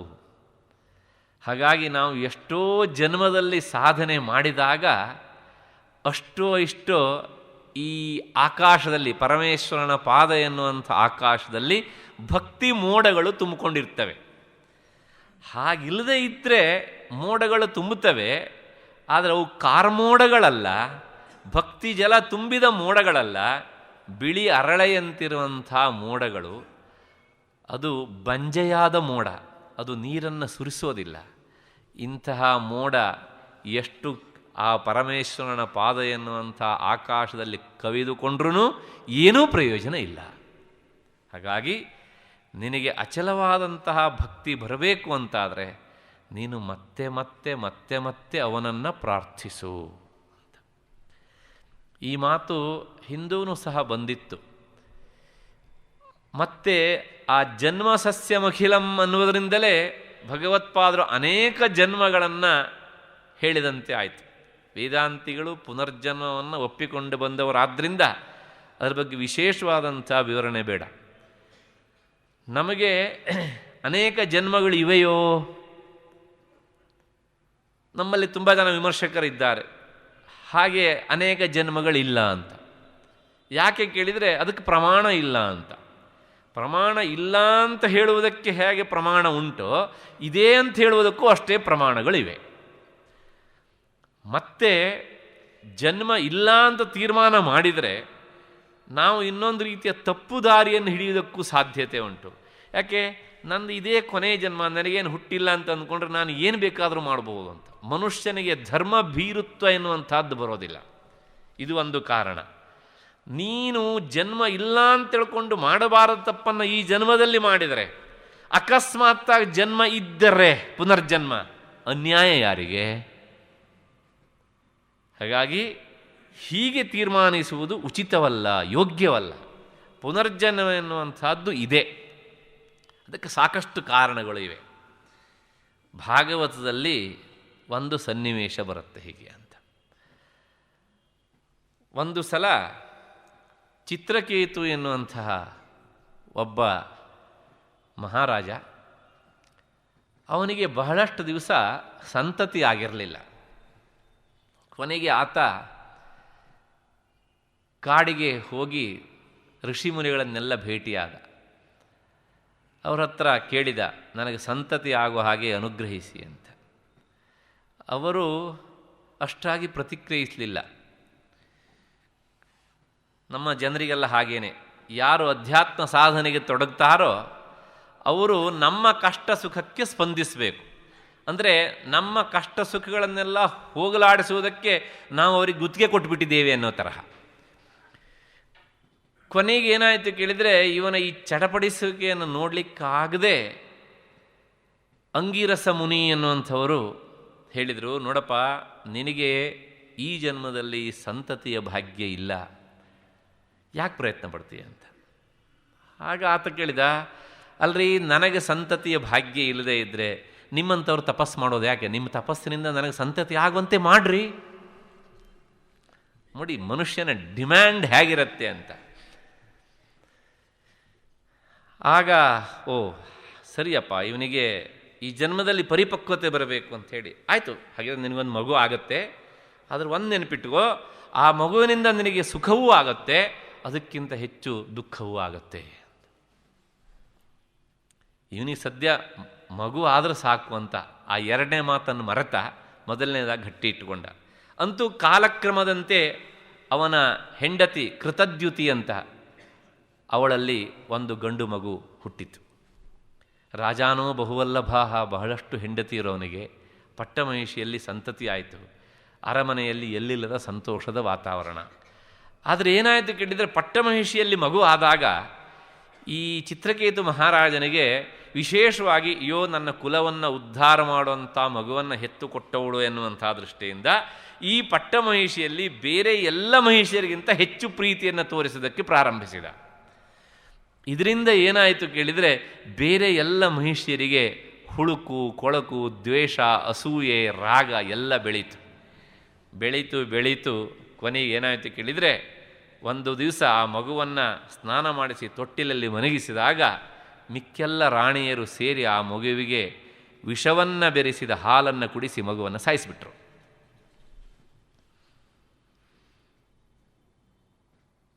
ಮತ್ತೆ ಪುನಃ ಅರಮನೆಯಲ್ಲಿ ಗೋಳಿನ ಸಂತೆ. ಚಿತ್ರಕೇತು ಮಹಾರಾಜ ಕಣ್ಣೀರು ಸುರಿಸ್ತಾ ಇದ್ದಾನೆ. ಆಗ ಅಂಗೀರಸ ಮಹರ್ಷಿಗಳು ನಾರದರೊಂದಿಗೆ ಅಲ್ಲಿಗೆ ಬರ್ತಾರೆ. ಏನಪ್ಪ ಸಮಾಚಾರ? ನಾನು ಮೊದಲೇ ಹೇಳಿದ್ದೇನೆ ಈ ಮಗುವಿನಿಂದ ಸಂತೋಷ ಆಗತ್ತೆ ಅಂತ. ಸಂತೋಷ ಆಗಿದೆ, ಮಗು ಹುಟ್ಟಿ ಒಂದು ಸಂತೋಷ ಆಯ್ತೋ ಇಲ್ಲ, ಅದಕ್ಕಿಂತ ಹೆಚ್ಚಾಗಿ ಏನಾಗುತ್ತೆ, ದುಃಖ ಆಗತ್ತೆ ಅಂತ ಹೇಳಿದ್ದೆ. ಅದು ಆಯ್ತೋ ಇಲ್ಲ, ಮತ್ತೆ ಯಾಕೆ ಹೇಳೋದು? ಎರಡೂ ಆಯ್ತಲ್ಲ. ಇಲ್ಲ, ಆ ಮಗು ಬದುಕಲೇಬೇಕು, ನೀವು ಬದುಕಿಸಲೇಬೇಕು. ಈಗ ನಾರದರು ಹೇಳ್ತಾರೆ, ನೋಡಯ್ಯ, ನೀನು ಬದುಕಬೇಕು ಅಂತ ಬಯಸ್ತೀಯೇ, ಆದರೆ ಆ ಮಗುವಿನ ದೇಹದಲ್ಲಿರುವಂಥ ಜೀವಾತ್ಮ ಈ ದೇಹದೊಳಗೆ ಬಂದು ಮತ್ತೆ ಪುನಃ ನಾನು ಈ ದೇಹದ ಮೂಲಕ ಸಂಚರಿಸಬೇಕು ಅಂತ ಆ ಜೀವಾತ್ಮ ಬಯಸಬೇಕಲ್ಲ, ಅದು ನಿನ್ನ ಒಬ್ಬನ ಇಚ್ಛೆ ಅಲ್ಲ.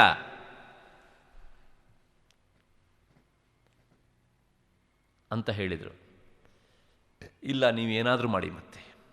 ಆಗ ಅಂಗೀರಸ ಮಹರ್ಷಿಗಳು ಹೇಳ್ತಾರೆ, ಹಾಗಿದ್ರು ಒಂದು ನಿಮಿಷ ತಾಳು, ಮಗುವಿನ ಶರೀರ ಇಲ್ಲೇ ಉಂಟು ಅಲ್ವಾ, ಆ ಜೀವಾತ್ಮನನ್ನು ನಿನ್ನ ಎದುರಿಗೆ ಕರೆದು ನಾನು ಕೇಳ್ತೇನೆ, ಅದು ಏನು ಉತ್ತರ ಹೇಳುತ್ತೆ ಅನ್ನೋದನ್ನು ಕೇಳು ನೀನು. ಕೊನೆಗೆ ಅಂಗೀರಸ ಮಹರ್ಷಿಗಳು ಹೇಳ್ತಾರೆ, ಬಾರಪ್ಪ, ನಿನ್ನಪ್ಪ ನಿನ್ನನ್ನು ಕರೀತಾ ಇದ್ದಾನೆ, ನಿನ್ನಮ್ಮ ಕಣ್ಣೀರಿಡ್ತಾ ಇದ್ದಾಳೆ, ಬಾ ಈ ದೇಹದೊಳಗೆ ಪ್ರವೇಶ ಮಾಡು ಅಂತ. ಆಗ ಆ ಜೀವಾತ್ಮ ಅಂತರಿಕ್ಷದಲ್ಲಿ ನಿಂತು ಒಂದು ಮಾತು ಹೇಳಿತು, ಕಸ್ಮಿನ್ ಜನ್ಮನ್ ಅಮೀ ಬ್ರಹ್ಮನ್ ಪಿತರೋ ಮಾತರೋ ಅಭವನ್. ನನ್ನನ್ನು ಕರೀತಾ ಇದ್ದೀರಲ್ಲ, ನನ್ನ ಅಪ್ಪ ಅಮ್ಮ ಕಣ್ಣೀರು ಹಾಕ್ತಾ ಇದ್ದಾರೆ ಅಂತ. ಈ ಅಪ್ಪ ಅಮ್ಮ ಕೊಟ್ಟಂಥ ಶರೀರವನ್ನು ನಾನು ಇಲ್ಲೇ ಬಿಟ್ಟು ಬಂದಿದ್ದೇನೆ, ನಾನು ತಗೊಂಡು ಬಂದಿಲ್ಲ. ಆ ಮಗು ಹೇಳಿದ್ದು, ಜೀವಾತ್ಮ ಹೇಳಿದಂಥ ಮಾತು. ಇಟ್ಕೊಳ್ಳಿ, ಅವರು ಕೊಟ್ಟಿದ್ದಿದೆ ತಾನೇ ಶರೀರ, ಅದನ್ನು ಇಟ್ಟು ಬಂದಿದ್ದೇನೆ ನಾನು, ಬೇಕಿದ್ರೆ ಶೋಕೇಸೆಲ್ಲ ಇಟ್ಕೊಳ್ಳಿ ಅದನ್ನು. ಮತ್ತೆ ನೀವು ಹೇಳಿದ್ರಲ್ಲ ನಿನ್ನ ಅಪ್ಪ ಅಮ್ಮ ಕರೀತಾ ಇದ್ದಾರೆ ಅಂತ. ಈ ಚಿತ್ರಕೇತು ಮಹಾರಾಜ ಕೃತದ್ಯುತಿ ನನಗೆ ಎಷ್ಟನೇ ಜನ್ಮದಲ್ಲಿ ಎಷ್ಟನೇ ಅಪ್ಪ ಎಷ್ಟನೇ ಅಮ್ಮ, ನನಗೆ ಎಷ್ಟು ಜನ್ಮಗಳು ಆಗಿ ಹೋಗಿವೆ, ಎಷ್ಟು ಜನ ಅಪ್ಪ ಅಮ್ಮಂದಿರು ಆಗಿ ಹೋಗಿದ್ದಾರೆ, ಎಷ್ಟು ಜನರಿಗೆ ನಾನು ಮಗನಾಗಿದ್ದೇನೆ, ಎಷ್ಟು ಜನರಿಗೆ ನಾನು ಅಪ್ಪ ಅಮ್ಮ ಆಗಿದ್ದೇನೆ.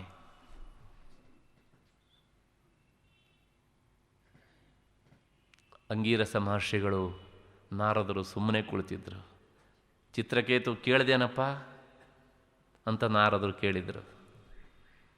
ಹಾಗಾಗಿ ಇದು ಒಂದು ಕನಸು ಅನ್ನೋದನ್ನು ಮರಿಬೇಡಪ್ಪ ನೀನು. ಕನಸು ಹೇಗೆ ಭ್ರಮೆಯೋ, ಅದು ಹೇಗೆ ಅಶಾಶ್ವತವೋ, ವ್ಯಾವಹಾರಿಕವಾದಂಥ ಈ ಪ್ರಪಂಚವೂ ಸಹ ಅಷ್ಟೇ. ಅದಕ್ಕಿಂತ ಹೆಚ್ಚು ಕಾಲ ಸತ್ಯ ಅನ್ನೋದನ್ನು ಬಿಟ್ಟರೆ ಇದೂ ಸಹ ಆತ್ಯಂತಿಕ ಸತ್ಯ ಅಲ್ಲ. ಹಾಗಾಗಿ ತಜ್ಜನ್ಮ ಸಸ್ಯಮಖಿಲಂ, ಅವನ ಜನ್ಮ ಜನ್ಮಾಂತರಗಳು ಎನ್ನುವಂಥ ಸಸ್ಯಗಳು ಸಫಲ ಆಗಬೇಕು ಅಂತಾದರೆ ಅವನು ನಿರಂತರ ಪರಮೇಶ್ವರನನ್ನು ಸ್ಮರಿಸಬೇಕು. ಯಾಕೆ ಈ ಮಾತನ್ನು ಕೇಳಿದರೆ ಭಗವತ್ಪಾದರನ್ನು ಕುರಿತು ಪ್ರಸಿದ್ಧವಾದ ಶ್ಲೋಕ ಉಂಟು, ಶ್ರುತಿ ಸ್ಮೃತಿ ಪುರಾಣಾನಾಂ ಆಲಯಂ ಕರುಣಾಲಯಂ ಅಂತ. ಅವರು ಪ್ರತಿಪಾದಿಸದ ಗ್ರಂಥಗಳಲ್ಲಿ ವೇದದ ವಿಚಾರವೂ ಇರುತ್ತೆ, ಸ್ಮೃತಿಯ ವಿಚಾರವೂ ಇರುತ್ತೆ, ಪುರಾಣದ ವಿಚಾರವೂ ಇರುತ್ತೆ. ಆದರೆ ನಾವು ಮೈಯೆಲ್ಲ ಕಣ್ಣಾಗಿ ನೋಡಿದಾಗ ಮಾತ್ರ ಯಾಕೆ ಭಗವತ್ಪಾದರು ಇಲ್ಲಿ ವಿಶೇಷವಾಗಿ ಈ ಶಬ್ದವನ್ನೇ ಉಪಯೋಗಿಸಿದರು ಎನ್ನುವಂಥದ್ದು ಗೊತ್ತಾಗುತ್ತೆ. ಮೇಲ್ನೋಟಕ್ಕೆ ನೋಡಿದರೆ ಏನೂ ಗೊತ್ತಾಗುವುದಿಲ್ಲ. ಹಾಗಾಗಿ ನಮ್ಮ ಜನ್ಮ ಜನ್ಮಾಂತರಗಳು ಸಾರ್ಥಕ ಆಗಬೇಕು ಅಂತಾದರೆ ನಾವು ಪ್ರತಿಯೊಂದು ಜನ್ಮದಲ್ಲೂ ಸಹ ಅಷ್ಟೋ ಇಷ್ಟೋ ಪರಮೇಶ್ವರನ ಸ್ಮರಣೆಯನ್ನು ಮಾಡಲೇಬೇಕು. ಒಂದು, ಮತ್ತು ಈ ಕಥೆಯ ಮೂಲಕ ನಮಗೆ ಪುನರ್ಜನ್ಮ ಇದೆ ಎನ್ನುವಂಥದ್ದು ಆ ಇಬ್ಬರು ಋಷಿಗಳ ಮಾತಿನಿಂದಲೇ ಸ್ಪಷ್ಟವಾಗತ್ತೆ, ಸ್ವತಃ ಜೀವಾತ್ಮ ಹೇಳಿದಂಥ ಮಾತು. ನಾನು ಅದಕ್ಕೋಸ್ಕರ ಭಾಗವತದ ಮೂಲ ಶ್ಲೋಕವನ್ನೇ ಹೇಳಿದ್ದೇನೆ, ಅದು ನಂದಾಗಬಾರ್ದು ಎನ್ನುವಂಥ ಹಿನ್ನೆಲೆಯಲ್ಲಿ. ಇಷ್ಟು ಹಿನ್ನೆಲೆಯಲ್ಲಿ ಹೀಗೆ ಯಾವನು ನಿರಂತರ ಸ್ಮರಣೆ ಮಾಡ್ತಾನೋ ಅವನ ಜನ್ಮ ಸಫಲವಾಗ್ತದೆ, ಬೇರೆಯವನದ್ದು ಅಲ್ಲ ಅಂತ ಹೇಳುವುದರ ಮೂಲಕ ಈ 76ನೆಯ ಶ್ಲೋಕವನ್ನು ನಾವು ಮುಗಿಸಿದಂತಾಯಿತು. ಮತ್ತು 77ನೆಯ ಶ್ಲೋಕ, ಇದೂ ಸಹ ವಸಂತ ತಿಲಕ ಛಂದಸ್ಸೆ. ಬುದ್ಧಿಸ್ಥಿರಾ ಭವಿತುಮೀಶ್ವರ ಪಾದ ಪದ್ಮಸಕ್ತಾವಧೂರ್ವಿರಹಿಣೀವ ಸದಾ ಸ್ಮರಂತಿ ಸದ್ಭಾವನಾ ಸ್ಮರಣ ದರ್ಶನ ಕೀರ್ತನಾದಿ ಸಮ್ಮೋಹಿತೇವ ಶಿವಮಂತ್ರ ಜಪೇನ ವಿಂತೆ. ಬುದ್ಧಿಸ್ಥಿರಾ ಭವಿತುಂ ಈಶ್ವರ ಪಾದ ಪದ್ಮಸಕ್ತಾವಧೂ ವಿರಹಿಣೀವ ಸದಾ ಸ್ಮರಂತಿ ಸದ್ಭಾವನಾ ಸ್ಮರಣ ದರ್ಶನ ಕೀರ್ತನಾದಿ ಸಮ್ಮೋಹಿತೇವ ಶಿವಮಂತ್ರ ಜಪೇನ ವಿಂತೆ. ಈ ಹಿಂದೆ ನಾವು ನೋಡ್ತಾ ಬಂದಿದ್ದೇವೆ, ನಮ್ಮ ಮನಸ್ಸನ್ನು ಬೇರೆ ಬೇರೆ ವಸ್ತುಗಳಿಗೆ ಭಗವತ್ಪಾದರು ಹೋಲಿಸ್ತಾ ಬಂದಿದ್ದಾರೆ. ಈ ಹಿಂದಿನ ಪದ್ಯದಲ್ಲೂ ನಮ್ಮ ಮನಸ್ಸನ್ನು ಹೃದಯ ತಟಾಕ ಕೆರೆಗೆ ಹೋಲಿಸಿದರು. ಅದಕ್ಕೂ ಹಿಂದೆ 75ನೇ ಪದ್ಯದಲ್ಲಿ ಮನಸ್ಸನ್ನು ಕುದುರೆಗೆ ಹೋಲಿಸಿದರು. ಹಿಂದೆ ಕೆಲವು ಪದ್ಯದಲ್ಲಿ ಮನಸ್ಸನ್ನು ಒಂದು ಚಪ್ಪರಕ್ಕೆ ಹೋಲಿಸಿದ್ದಾರೆ, ಮತ್ತು ಕೆಲವು ಕಡೆಗೆ ಮನಸ್ಸನ್ನು ಹೊಲಕ್ಕೆ ಹೋಲಿಸಿದ್ದಾರೆ, ಮತ್ತು ಕೆಲವು ಕಡೆಗೆ ಮನಸ್ಸನ್ನು ಲತೆ ಬಳ್ಳಿಯಾಗಿ ಹೋಲಿಸಿದ್ದಾರೆ. ಸುಮಾರು ಬೇರೆ ಬೇರೆ 28 ತರಹದ ವಸ್ತುಗಳಿಗೆ ಹೋಲಿಸಿದ್ದಾರೆ. ಅದೆಲ್ಲವನ್ನೂ ಪಟ್ಟಿಯಾಗಿ ಕೊನೆಯ ದಿನ ನೋಡ್ಬಿಡೋಣ. ಇಲ್ಲಿ ನಮ್ಮ ಮನಸ್ಸನ್ನು ಏನು ಆಗಿ ಹೋಲಿಸ್ತಾರೆ ಕೇಳಿದರೆ, ಒಬ್ಬ ವಿರಹಿಣಿ ಸ್ತ್ರೀಯಾಗಿ ಹೋಲಿಸ್ತಾರೆ. ಅದ್ಭುತವಾದಂಥ ಕವಿತಾ ಸಾಮರ್ಥ್ಯ.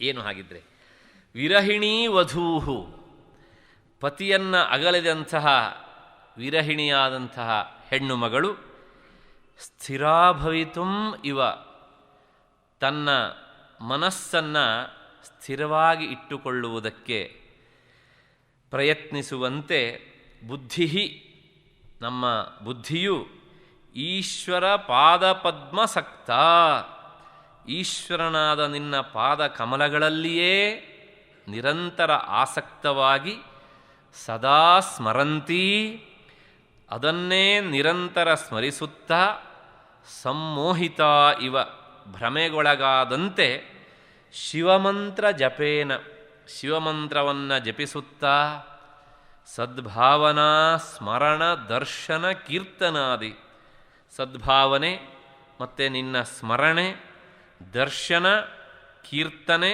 ಮುಂತಾದವುಗಳನ್ನು ಮಾಡ್ತಾ ಇರಬೇಕು, ಅಂದರೆ ಧ್ಯಾನಿಸ್ತಾ ಇರಬೇಕು ಇವುಗಳ ಮೂಲಕ. ಯಾಕೆ ಕೇಳಿದರೆ, ತಾನು ದೃಢತೆಯನ್ನು ಹೊಂದುವುದಕ್ಕಾಗಿ. ಇದು ಶ್ಲೋಕದ ಪ್ರತಿಪದಾರ್ಥ.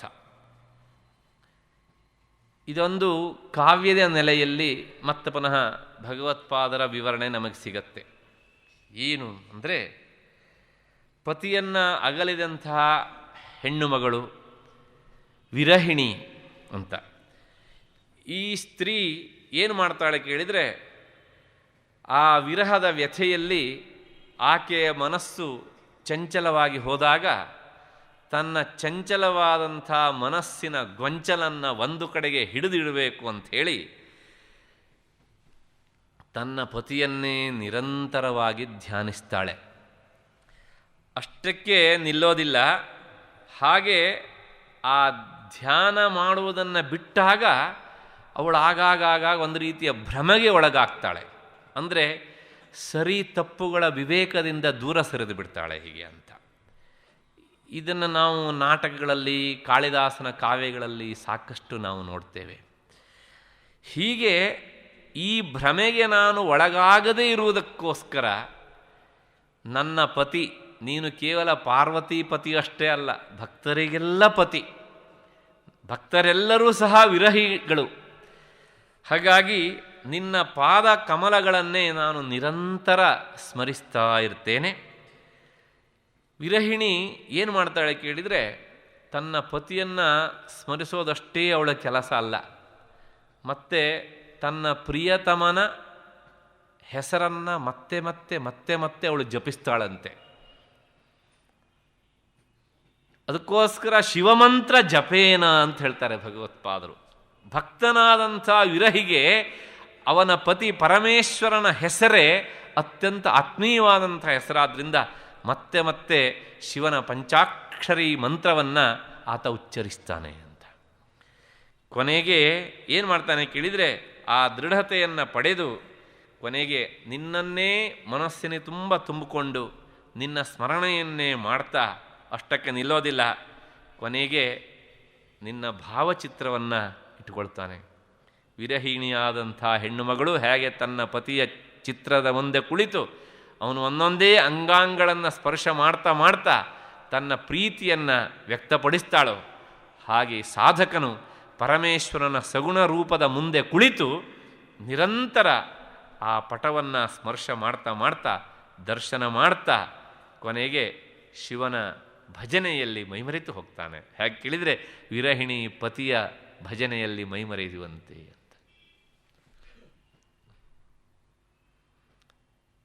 ಇಷ್ಟು ಕೇಳಿ ಆದಮೇಲೆ ನಿಮಗೊಂದು ಸಣ್ಣ ಸಂಶಯ ಬರಬಹುದು.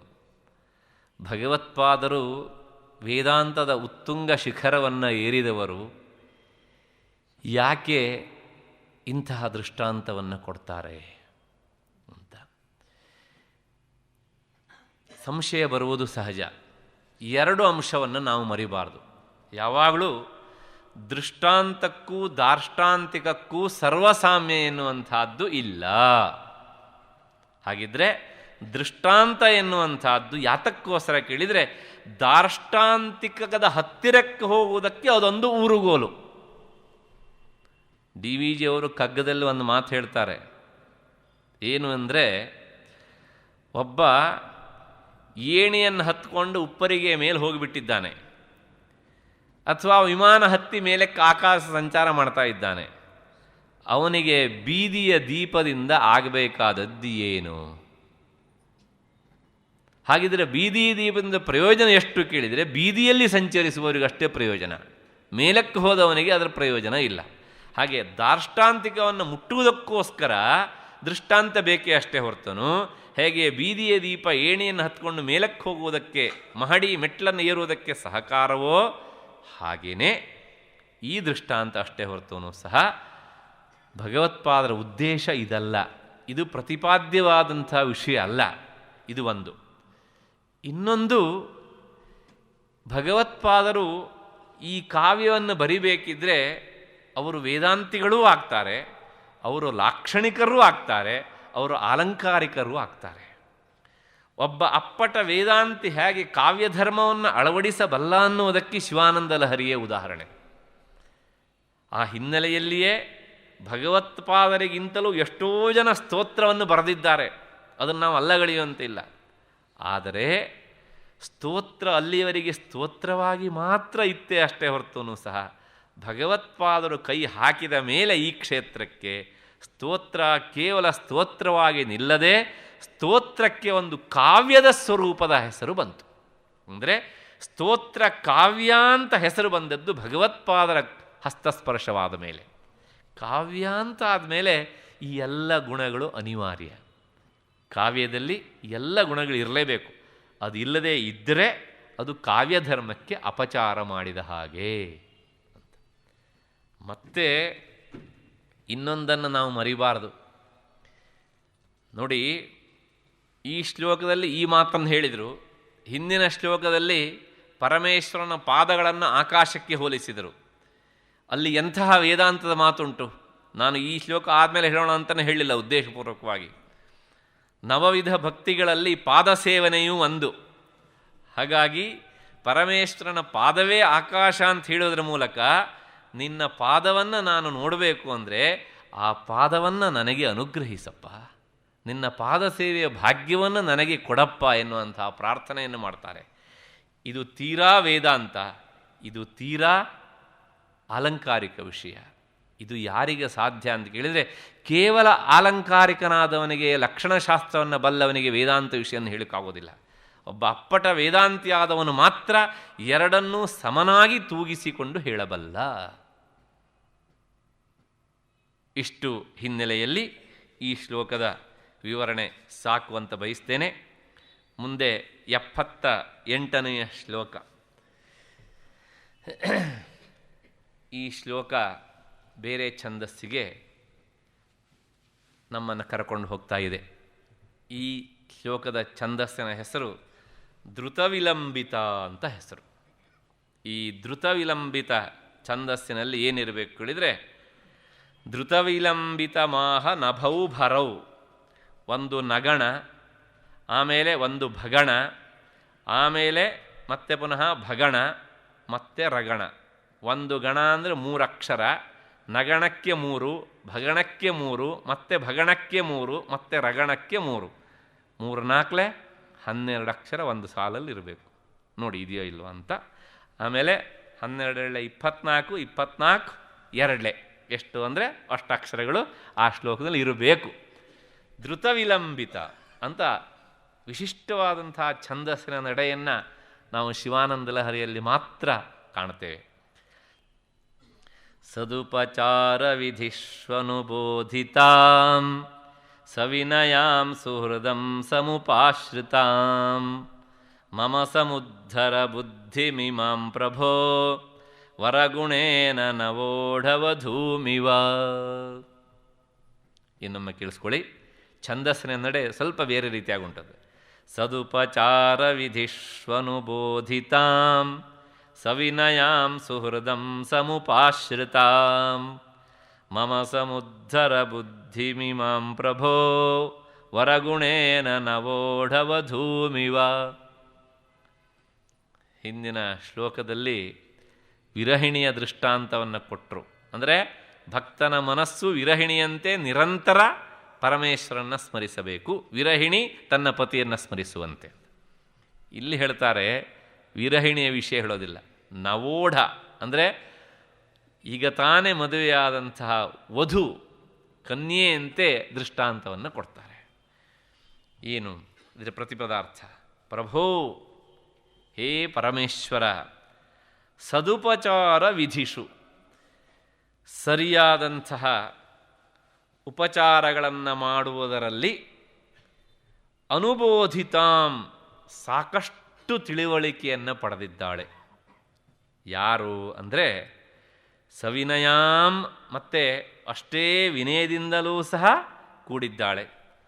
ಸುಹೃದಂ, ಅತ್ಯಂತ ಉತ್ತಮವಾದಂತಹ ಹೃದಯವಂತನನ್ನು ಸಮುಪಾಶ್ರಿತಾಂ ಪಡೆದಿದ್ದಾಳೆ. ಯಾರು? ನವೋಢ ವಧೂಂ ಇವ, ನವವಧುವಿನಂತೆ ಇರುವಂಥವಳು. ಯಾರು ಕೇಳಿದ? ನನ್ನ ಬುದ್ಧಿ ಎನ್ನುವಂತಹ ಕನ್ಯೆ. ಇಮಾಂ, ಈ ನನ್ನ ಮಮ ಬುದ್ಧಿಂ, ನನ್ನ ಬುದ್ಧಿಯನ್ನು ವರಗುಣೇನ, ಉತ್ತಮ ಗುಣದಿಂದ, ವರನು ತನ್ನ ಗುಣದಿಂದ ಸಂತೋಷಪಡಿಸುವಂತೆ ಸಮುದ್ಧರ, ಸ್ವೀಕರಿಸಿ ಉದ್ಧರಿಸು ಎನ್ನುವಂತಹ ಪ್ರಾರ್ಥನೆ. ಏನು ಹೇಳ್ದಂಗಾಯಿತು?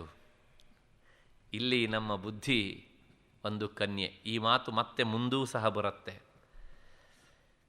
ಎಲ್ಲವನ್ನೂ ಸಹ ಭಗವತ್ಪಾದರು ಮನಸ್ಸನ್ನು ಬೇರೆ ಬೇರೆ ವಸ್ತುಗಳಿಗೇ ಹೋಲಿಸ್ತಾ ಸಮರ್ಪಿಸಬೇಕು ಅಂತ ಹೇಳ್ತಾರೆ.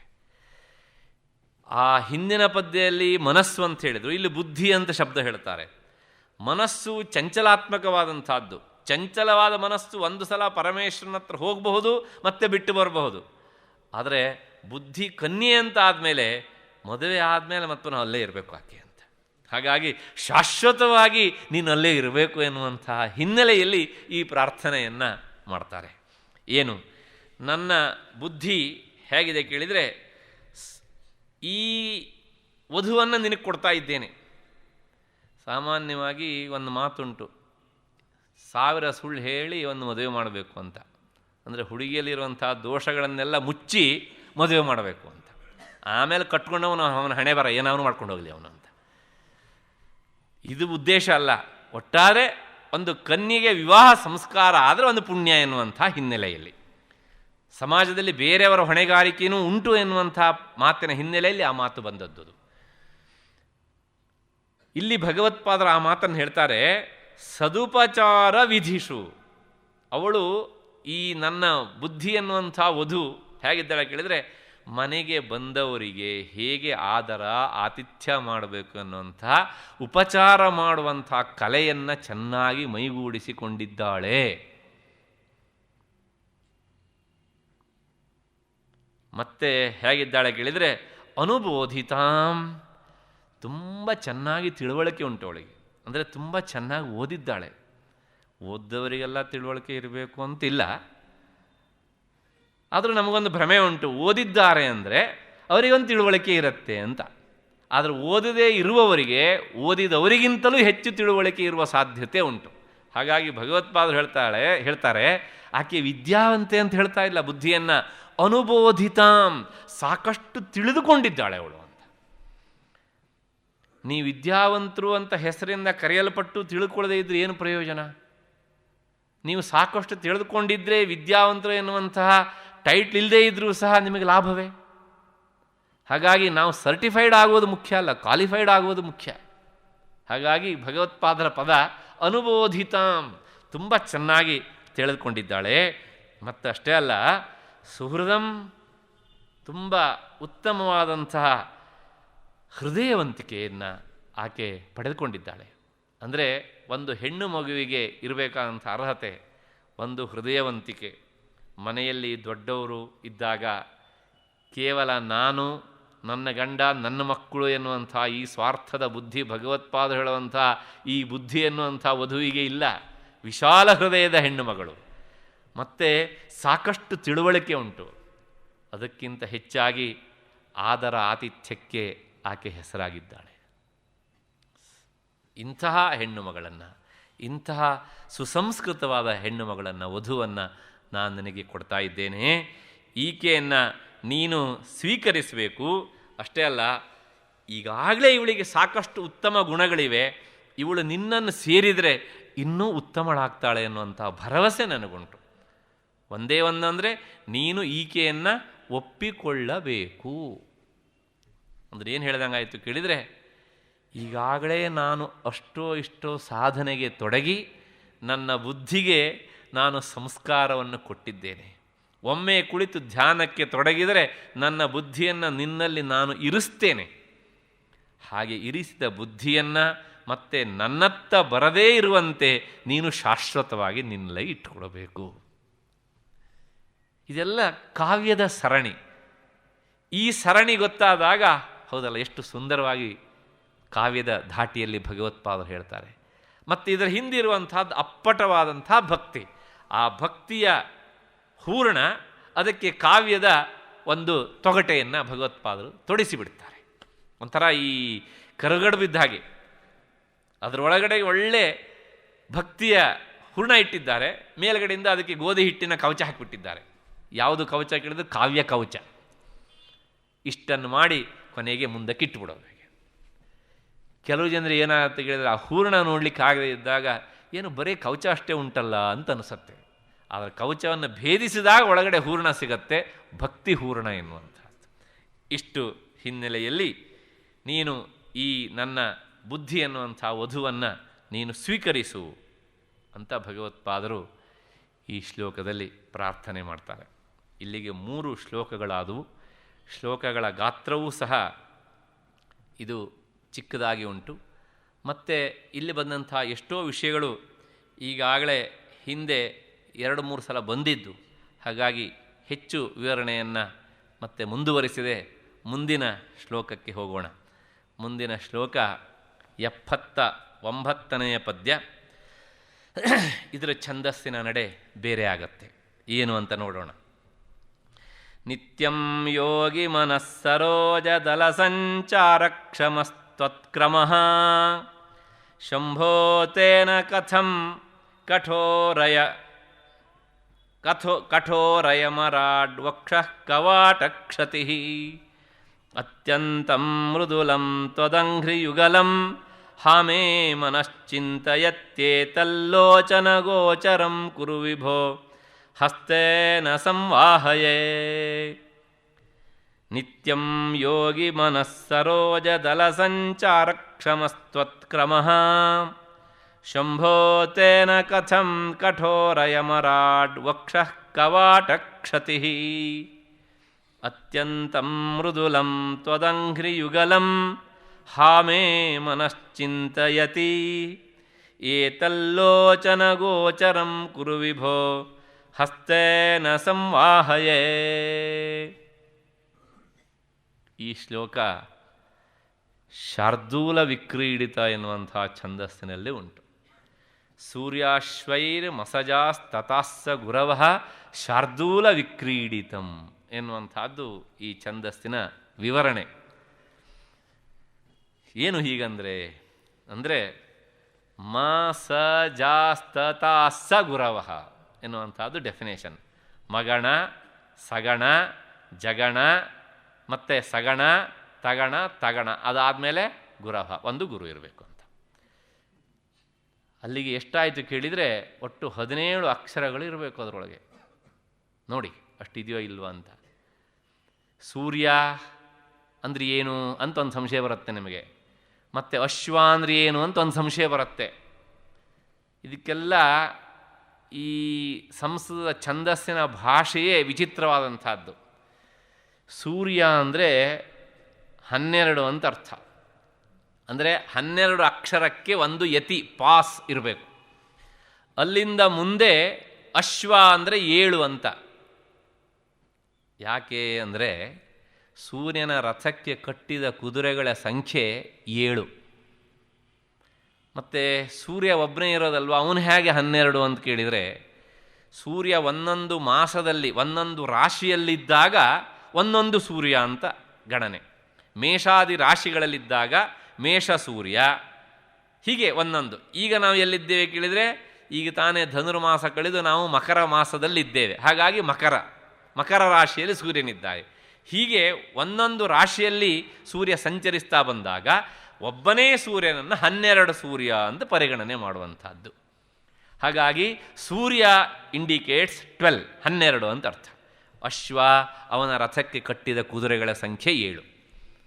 ಯಾವ್ಯಾವುದು ಅಂದರೆ ಅದೇ 7 ಬಣ್ಣಗಳು, ಮತ್ತು ಇನ್ನೊಂದು 7 ವಾರಗಳು, ಹೀಗೆ ಅಶ್ವ 7 ಅಂತ ನೋಡಿ. 12ಕ್ಕೆ ಒಂದು ಯತಿ, ಮತ್ತು ಅಲ್ಲಿಂದ ಮುಂದೆ 7 ಅಕ್ಷರಗಳಿರ್ತವೆ. 12 7 ಮತ್ತೆ ಪುನಃ ಎಷ್ಟಾಯಿತು?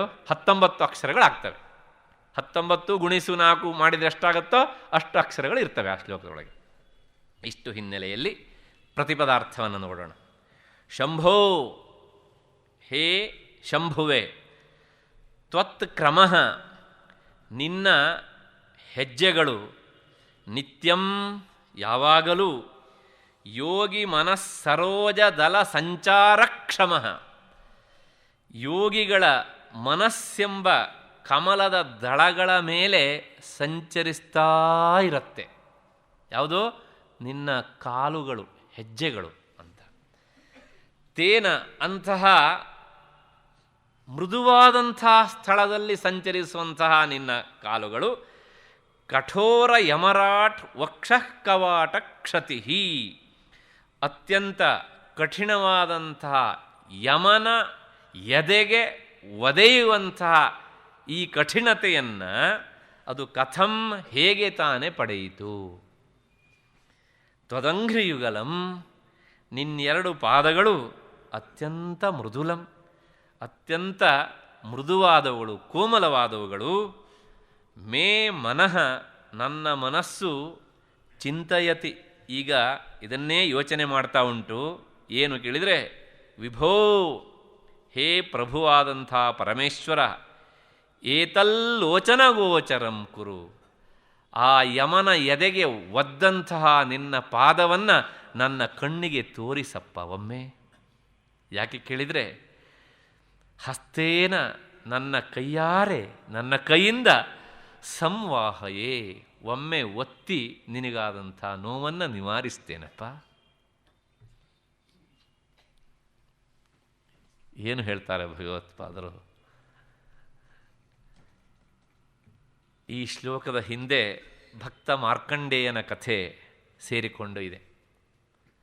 ಮೃಕಂಡು ಮುನಿಯ ಮಗ ಮಾರ್ಕಂಡೇಯ ಮಹಾಸಾಧಕ, ಚಿಕ್ಕ ವಯಸ್ಸಿನಲ್ಲಿಯೇ ಈಶ್ವರನ ಆರಾಧನೆಗೆ ತೊಡಗಿದಂತಹ ಹುಡುಗ.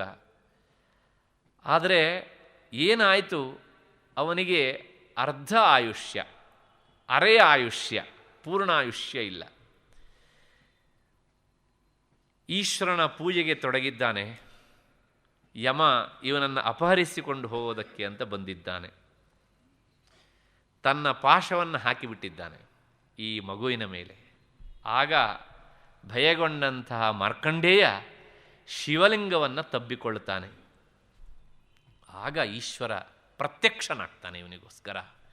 ಪ್ರತ್ಯಕ್ಷನಾಗಿ, ನನ್ನ ಭಕ್ತನಾದಂಥ ಮಾರ್ಕಂಡೇಯನನ್ನು ನೀನು ಆಯುಷ್ಯ ತೀರಿತು ಅಂತ ಕಳ್ಕೊಂಡು ಹೋಗ್ತಾ ಇದ್ದೀಯಲ್ಲ, ನಿನಗೂ ಆಯುಷ್ಯವನ್ನು ಕೊಡುವಂಥ ನಾನಿರಬೇಕಿದ್ರೆ ನೀನ್ಯಾರು ಅವನ ಆಯುಷ್ಯ ಅಪಹರಿಸೋದಕ್ಕೆ? ಯಾಕೆ ಕೇಳಿದರೆ, ನನ್ನ ಹೆಸರೇ ಮೃತ್ಯುಂಜಯ ಅಂತ, ಅದನ್ನು ಮರಿಬೇಡ ನೀನು. ಮೃತ್ಯುಂಜಯನನ್ನು ಆರಾಧಿಸುವವನು, ಅವನು ಸಹ ಮೃತ್ಯುಂಜಯನಿಗೆ ಸಮಾನ. ಆದ್ದರಿಂದ ಮೃತ್ಯುಂಜಯನ ಆರಾಧನೆ ಮಾಡುವವರ ಆಯುಷ್ಯಕ್ಕೆ ಕೈ ಹಾಕಿದರೆ ಅಂಥವರಿಗೆ ಶಿಕ್ಷೆ ಏನು ಕೇಳಿದರೆ, ಅವರ ಎದೆಗೆ ಏಟು. ಈಶ್ವರ ತನ್ನ ಕಾಲಿನಿಂದ ಯಮನನ್ನು ಒದ್ದನಂತೆ. ಇಲ್ಲಿ ಮತ್ತೆ ಇನ್ನೊಂದು ಅರ್ಥ ಉಂಟು. ಏನು ಅಂದರೆ, ಪರಮೇಶ್ವರ ಯಮನಿಗೆ ಒದ್ದ ಅಂದರೆ ಯಮ ಮೃತ್ಯುದೇವತೆ, ಆತ ಮರಣವನ್ನು ಗೆದ್ದವನು, ಮೃತ್ಯುವನ್ನು ಗೆದ್ದವನು ಅಂತ. ಈ ಹಿನ್ನೆಲೆಯಲ್ಲೇ ಅವನನ್ನು ದಕ್ಷಿಣಾಮೂರ್ತಿ ಅಂತ ಕರೀತಾರೆ. ದಕ್ಷಿಣಾಮೂರ್ತಿ ಅಂದರೆ ಏನು? ದಕ್ಷಿಣ ದಿಕ್ಕಿಗೆ ಮುಖ ಮಾಡಿಕೊಂಡು ಕುಳಿತವನು ಅಂತ. ಯಾಕೆ ದಕ್ಷಿಣ ದಿಕ್ಕಿಗೆ ಮುಖ ಮಾಡಿದ? ನಿಮಗೆ ಗೊತ್ತಿರಬೇಕು, ನಮ್ಮಲ್ಲಿ ಒಂದೊಂದು ದಿಕ್ಕಿಗೆ ಒಂದೊಂದು ದೇವತಾ ಕಲ್ಪನೆ ಉಂಟು. ಪೂರ್ವ ದಿಕ್ಕಿನ ದೇವತೆ ಇಂದ್ರ, ಅದಾದಮೇಲೆ ದಕ್ಷಿಣ ದಿಕ್ಕಿನ ದೇವತೆ ಯಮ ಅಂತ. ಈಶ್ವರ ದಕ್ಷಿಣ ದಿಕ್ಕನ್ನು ನೋಡ್ತಾನೆ ಅಂದರೆ ಯಮನನ್ನು ನೋಡ್ತಾನೆ, ಅಂದರೆ ಆತ ಯಮನನ್ನು ಸೋಲಿಸಿದವನು, ಮೃತ್ಯುವನ್ನು ಗೆದ್ದವನು ಅಂತ. ಮೃತ್ಯುವನ್ನು ಗೆದ್ದಂಥ ಈಶ್ವರನ ಆರಾಧನೆಗೆ ತೊಡಗಿದವರೂ ಸಹ ಅವರು ಮೃತ್ಯುವನ್ನು ಗೆಲ್ಲುತ್ತಾರೆ ಎನ್ನುವಂಥ ಹಿನ್ನೆಲೆಯಲ್ಲಿ ಭಗವತ್ಪಾದರು ಹೇಳ್ತಾರೆ, ಆ ಯಮನಿಗೆ ಒದ್ಯಲ್ಲ, ಅವನೇನು ಸಾಮಾನ್ಯದವನಲ್ಲ, ಅವನು ನಿಷ್ಕರುಣಿ, ಕಠೋರ ಹೃದಯಿ. ಅವನ ಹೃದಯ ಅಂದರೆ ಕಲ್ಬಂಡೆ ಇದ್ದ ಹಾಗೇನೆ. ಆ ಕಲ್ಬಂಡೆ ಹೃದಯದವನು ಆಗದೇ ಇದ್ದಿದ್ದರೆ ಅವನು ಎಲ್ಲರನ್ನೂ ಸಾಯಿಸೋದಕ್ಕೆ ಅವನ ಹತ್ರ ಆಗ್ತಾ ಇರಲಿಲ್ಲ. ಇಂತಹ ಕಠೋರ ಹೃದಯದ ಯಮನಿಗೆ ಒದ್ದಾಗ ನಿನ್ನ ಕಾಲಿಗೆ ಎಷ್ಟು ನೋವು ಆಗಿರಬೇಕು. ಯಾಕೆ? ನಿನ್ನ ಕಾಲು ಅದು ಎಷ್ಟು ಮೃದುವಾದದ್ದು. ಯೋಗಿಗಳು ತಮ್ಮ ಹೃದಯ ಕಮಲದಲ್ಲೇ ನಿನ್ನನ್ನು ಧ್ಯಾನಿಸ್ತಾರೆ ಅಂದರೆ ಅವರ ಹೃದಯ ಕಮಲದಲ್ಲಿ ಸಂಚರಿಸುವಂಥವನು ನೀನು. ಆ ಕಮಲದಲ್ಲಿ ಸಂಚರಿಸಬೇಕಿದ್ದರೆ ಕಮಲಕ್ಕೆ ನೋವಾಗದೇ ಇರುವಾಗ ಹೆಜ್ಜೆ ಇಡಬೇಕು ಅಂತಾದರೆ ನಿನ್ನ ಹೆಜ್ಜೆ ಅದು ಎಷ್ಟು ಮೃದುವಾದದ್ದು, ನಿನ್ನ ನಡೆ ಅದು ಎಷ್ಟು ಮಾರ್ಧವತೆಯಿಂದ ಕೂಡಿದ್ದು. ಇಂತಹ ಮಾರ್ಧವತೆಯಿಂದ ಕೂಡಿದಂತಹ ಈ ಕಾಲನ್ನು ಆ ಬಂಡೆಯ ಎದೆಯ ಯಮನಿಗೆ ಒದ್ಯಲ್ಲ, ಅದರಿಂದ ಎಷ್ಟು ನೋವಾಗಿರಬೇಕು ನಿನಗೆ. ಆದ್ದರಿಂದ ಆ ಕಾಲನ್ನು ಒಮ್ಮೆ ನನ್ನತ್ತ ಚಾಚು ಪರಮೇಶ್ವರ. ನಾನು ಏನು ಮಾಡ್ತೇನೆ ಕೇಳಿದರೆ, ಹಸ್ತೇನ ಸಂವಾಹಯೇ, ನನ್ನ ಕೈಯಾರೆ ನಿನ್ನ ಕಾಲನ್ನು ಒಮ್ಮೆ ಉಜ್ಜಿ ಉಜ್ಜಿ ಉಜ್ಜಿ ಉಜ್ಜಿ ಆ ಯಮನಿಗೆ ಒದ್ದು ಕೆಂಪಡಿರದಂಥ ನಿನ್ನ ಕಾಲಿಗೆ ನಾನು ಏನೇನೋ ಔಷಧ ಲೇಪನಗಳನ್ನು ಹಚ್ಚಿ, ಯಾವುದು ಲೇಪನ? ಶ್ರೀಗಂಧ, ಚಂದನ ಮುಂತಾದಂಥ ಲೇಪನಗಳನ್ನು ಹಚ್ಚಿ ಆರೈಕೆ ಮಾಡ್ತೇನೋ. ಹಾಗಾಗಿ ಆ ಭಾಗ್ಯವನ್ನು ನಿನ್ನ ಭಕ್ತನಾದಂಥ ನನಗೆ ಒಮ್ಮೆ ಕರುಣಿಸು. ಅಂದರೆ ಏನು ಹೇಳಿದ್ರು ಭಗವತ್ಪಾದರು? ಮತ್ಪುನಃ ಪಾದ ಸೇವನಂ, ನವವಿಧ ಭಕ್ತಿಯಲ್ಲಿ ಮತ್ತೆ ಬಂತು ನೋಡಿ, ಮತ್ತೆ ಪುನಃ. ಅಂದರೆ ನಮಗೂ ಸಹ ಈ ಘಟನೆ ಗೊತ್ತು, ಆದರೆ ಹೀಗೆ ಹೇಳಲಿಕ್ಕೆ ಮಾತ್ರ ಬರೋದಿಲ್ಲ ಅಷ್ಟೇ. ಇದನ್ನೇ ಹೇಳೋದು ಕವಿ ಕ್ರಾಂತದರ್ಶಿ ಅಂತ. ಮಾರ್ಕಂಡೇಯನ ಘಟನೆಯನ್ನು ಇಟ್ಟುಕೊಂಡು ನಾವು ಹೀಗೆ ಹೇಳಲಿಕ್ಕೆ ಬರುತ್ತೆ ಅಂತ ಇಷ್ಟು ದಿವಸದ ಆಯುಷ್ಯಲ್ಲಿ ಒಂದು ಸಲನೂ ನಮಗೆ ಗೊತ್ತಾಗಲಿಲ್ಲ. ಶಿವಾನಂದ ಲಹರಿಯನ್ನು ಓದಿದಾಗ ಓಹೋ, ಈ ಘಟನೆಯನ್ನು ಇಟ್ಕೊಂಡು ಪರಮೇಶ್ವರನ ನಾವು ಹೀಗೂ ಸಹ ಪ್ರಾರ್ಥನೆ ಮಾಡಲಿಕ್ಕಾಗುತ್ತೆ ಎನ್ನುವಂಥ ಕಲ್ಪನೆ ಅದು ಭಗವತ್ಪಾದರು ಮಾತ್ರ ಕೊಡೋದಕ್ಕೆ ಸಾಧ್ಯ. ಹೀಗೆ ಒಂದೊಂದು ಘಟನೆಯನ್ನು ಇಟ್ಕೊಂಡು ಪ್ರಾರ್ಥನೆ ಮಾಡ್ತಾ ಮಾಡ್ತಾ ನಿನ್ನ ಪಾದವನ್ನು ನನಗೆ ಕೊಡು, ನಾನು ನಿನ್ನ ಆರೈಕೆ ಮಾಡ್ತೇನೆ, ಆ ನನ್ನಿಂದ ಆರೈಕೆ ಮಾಡಿಸಿಕೊಳ್ಳುವುದಕ್ಕಾದರೂ ನಿನ್ನ ಪಾದವನ್ನು ನನಗೆ ನೀಡಪ್ಪ. ಒಬ್ಬ ಭಕ್ತನಾದವನು ಹೇಗೆ ಪರಿಪರಿಯಾಗಿ ಭಗವಂತನ ಎದುರಿನಲ್ಲಿ ತನ್ನ ಹೃದಯವನ್ನು ಬಿಚ್ಚಿ ಬಿಚ್ಚಿ ತೋಡ್ಕೊಂಡು ಮತ್ತೆ ಮತ್ತೆ ಪ್ರಾರ್ಥಿಸ್ತಾನೆ ಎನ್ನುವಂಥದ್ದನ್ನು ನಾವು ಅವರ ಈ ಶಿವಾನಂದ ಲಹರಿಯ ಮೂಲಕ ನಾವು ನೋಡ್ತೇವೆ. ಇದರ ಜೊತೆಗೆ ಒಂದು ಮಾತು, ಪ್ರಾಯಶಃ ಈ ಕಥೆ ಅಷ್ಟಕ್ಕೆ ನಿಂತು ಬಿಡುತ್ತೆ. ಆದರೆ ಮಾರ್ಕಂಡೇಯ ಮರಣವನ್ನು ಗೆದ್ದ. ಮರಣವನ್ನು ಗೆದ್ದ ಆದಮೇಲೆ ಆತ ಬಹಳ ಕಾಲ ಸುದೀರ್ಘ ಜೀವಿಯಾಗಿಯೇ ಬದುಕ್ತಾನೆ. ಭಾಗವತದ 12ನೇ ಸ್ಕಂಧದಲ್ಲಿ ಮತ್ತೆ ಈ ವಿಚಾರ ಬರುತ್ತೆ. ಅವನಿಗೆ ಒಂದು ಸಲ ಅನ್ನಿಸ್ತಂತೆ, ಪರಮೇಶ್ವರ ಮಾಯಾವಿ ಅಂತ ಕರೀತಾರೆ, ಅವನ ಆ ಮಾಯಾಶಕ್ತಿಯನ್ನು ಒಮ್ಮೆ ನಾನು ನೋಡಬೇಕು ಅಂತ ಅನ್ನಿಸ್ತಂತೆ. ಯಾಕೆ ಈ ಮಾತನ್ನು ಹೇಳ್ತೇನೆ ಕೇಳಿದರೆ, ಇಷ್ಟು ಸುದೀರ್ಘ ಕಾಲ ಸಾಧನೆಯನ್ನು ಮಾಡಿದರೂ ಸಹ ಮಾರ್ಕಂಡೇಯ ಮೋಕ್ಷವನ್ನು ಬಯಸಲಿಲ್ಲ ನೋಡಿ. ಇದು ನಾವು ಗುರುತಿಸಬೇಕಾದದ್ದು.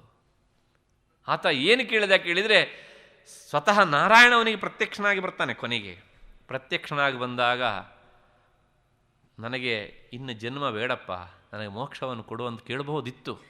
ಆತ ಏನು ಮಾಡಿದ ಕೇಳಿದರೆ, ಇಲ್ಲ, ನಾನು ಒಮ್ಮೆ ನಿನ್ನ ಮಾಯೆಯನ್ನು ನೋಡಬೇಕು, ದರ್ಶನ ಮಾಡಿಸು ಅಂತ ಕೇಳಿದ.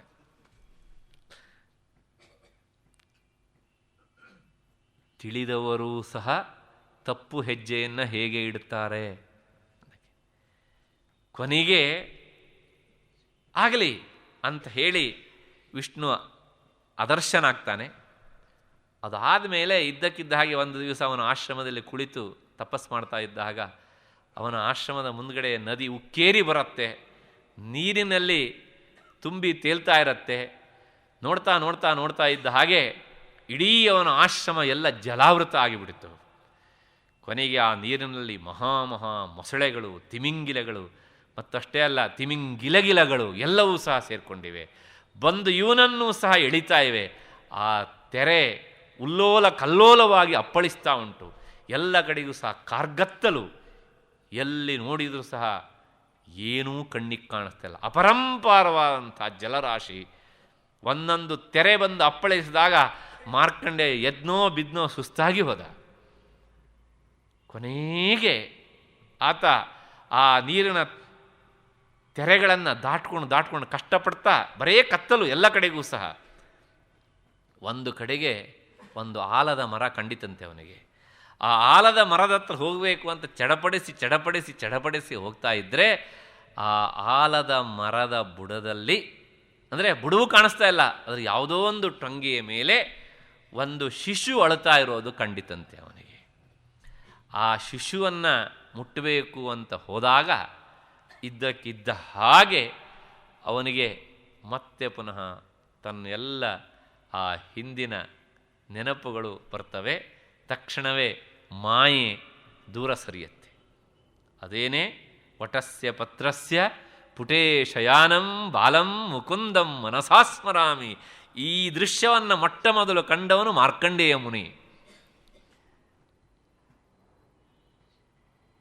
ಆ ಶಿಶುವನ್ನು ಹೋಗಿ ಕೊನೆಯ ಪಕ್ಷ ನನ್ನ ಜೊತೆಗೆ ಇದೊಂದು ಇದೆಯಲ್ಲ ಅಂತ ಆಶ್ರಯಿಸೋಣ ಅಂತ ಹೋದರೆ ಆಗ ಆ ಶಿಶು ಕೇಳಿತು, ಸಾಕ ಮಾಯೆ ಇನ್ನೂ ಬೇಕಾ ಅಂತ. ಯಾಕೆ ಹೇಳಿದೆ ಈ ಮಾತನ್ನು ಕೇಳಿದರೆ, ಈಶ್ವರನನ್ನೂ ಆರಾಧಿಸಿದ್ದಾನೆ. ಈಶ್ವರ ಇವನಿಗೋಸ್ಕರ ಯಮನಿಗೆ ಕಾಲಿಂದ ಒದ್ದಿದ್ದಾನೆ.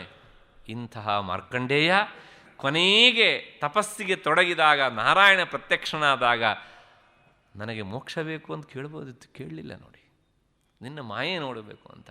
ಮಾಯೆ ನೋಡಿ ಏನಾಯಿತು? ಏನೂ ಆಗಲಿಲ್ಲ. ಯಾಕೆ ಕೇಳಿದರೆ, ನಮ್ಮ ಹಣೆ ಬರ ನಾವು ಬದುಕೋದೇ ಆ ಮಾಯೆಯಲ್ಲಿ, ಮತ್ತು ಹೊಸದಾಗಿ ನೋಡೋದು ಏನಿದೆ? ಅದರಿಂದ ಯಾಕೆ ಹೀಗಾಯಿತು ಅಂದರೆ, ಈಶ್ವರಾನುಗ್ರಹಾದೇವ ಪುಂಸಾಂ ಅದ್ವೈತ ವಾಸನ. ಎಲ್ಲಿಯವರೆಗೆ ಪರಮೇಶ್ವರನ ಅನುಗ್ರಹ ಇರುವುದಿಲ್ವೋ ಅಲ್ಲಿಯವರೆಗೂ ಸಹ ನಮಗೆ ಮೋಕ್ಷ ಎನ್ನುವಂಥದ್ದು ದುರ್ಲಭ. ಸ್ವತಃ ನಾರಾಯಣ ಬಂದು ಕೇಳಿದ್ರು ಅವನಿಗೆ ಇದನ್ನು ಕೇಳುವ ಬುದ್ಧಿ ಬರಲಿಲ್ಲ. ಅಂದರೆ ಈಶ್ವರನ ಆರಾಧಿಸಿದ್ದಾನೆ, ಸಗುಣ ರೂಪವನ್ನು ಆರಾಧಿಸಿದ್ದಾನೆ.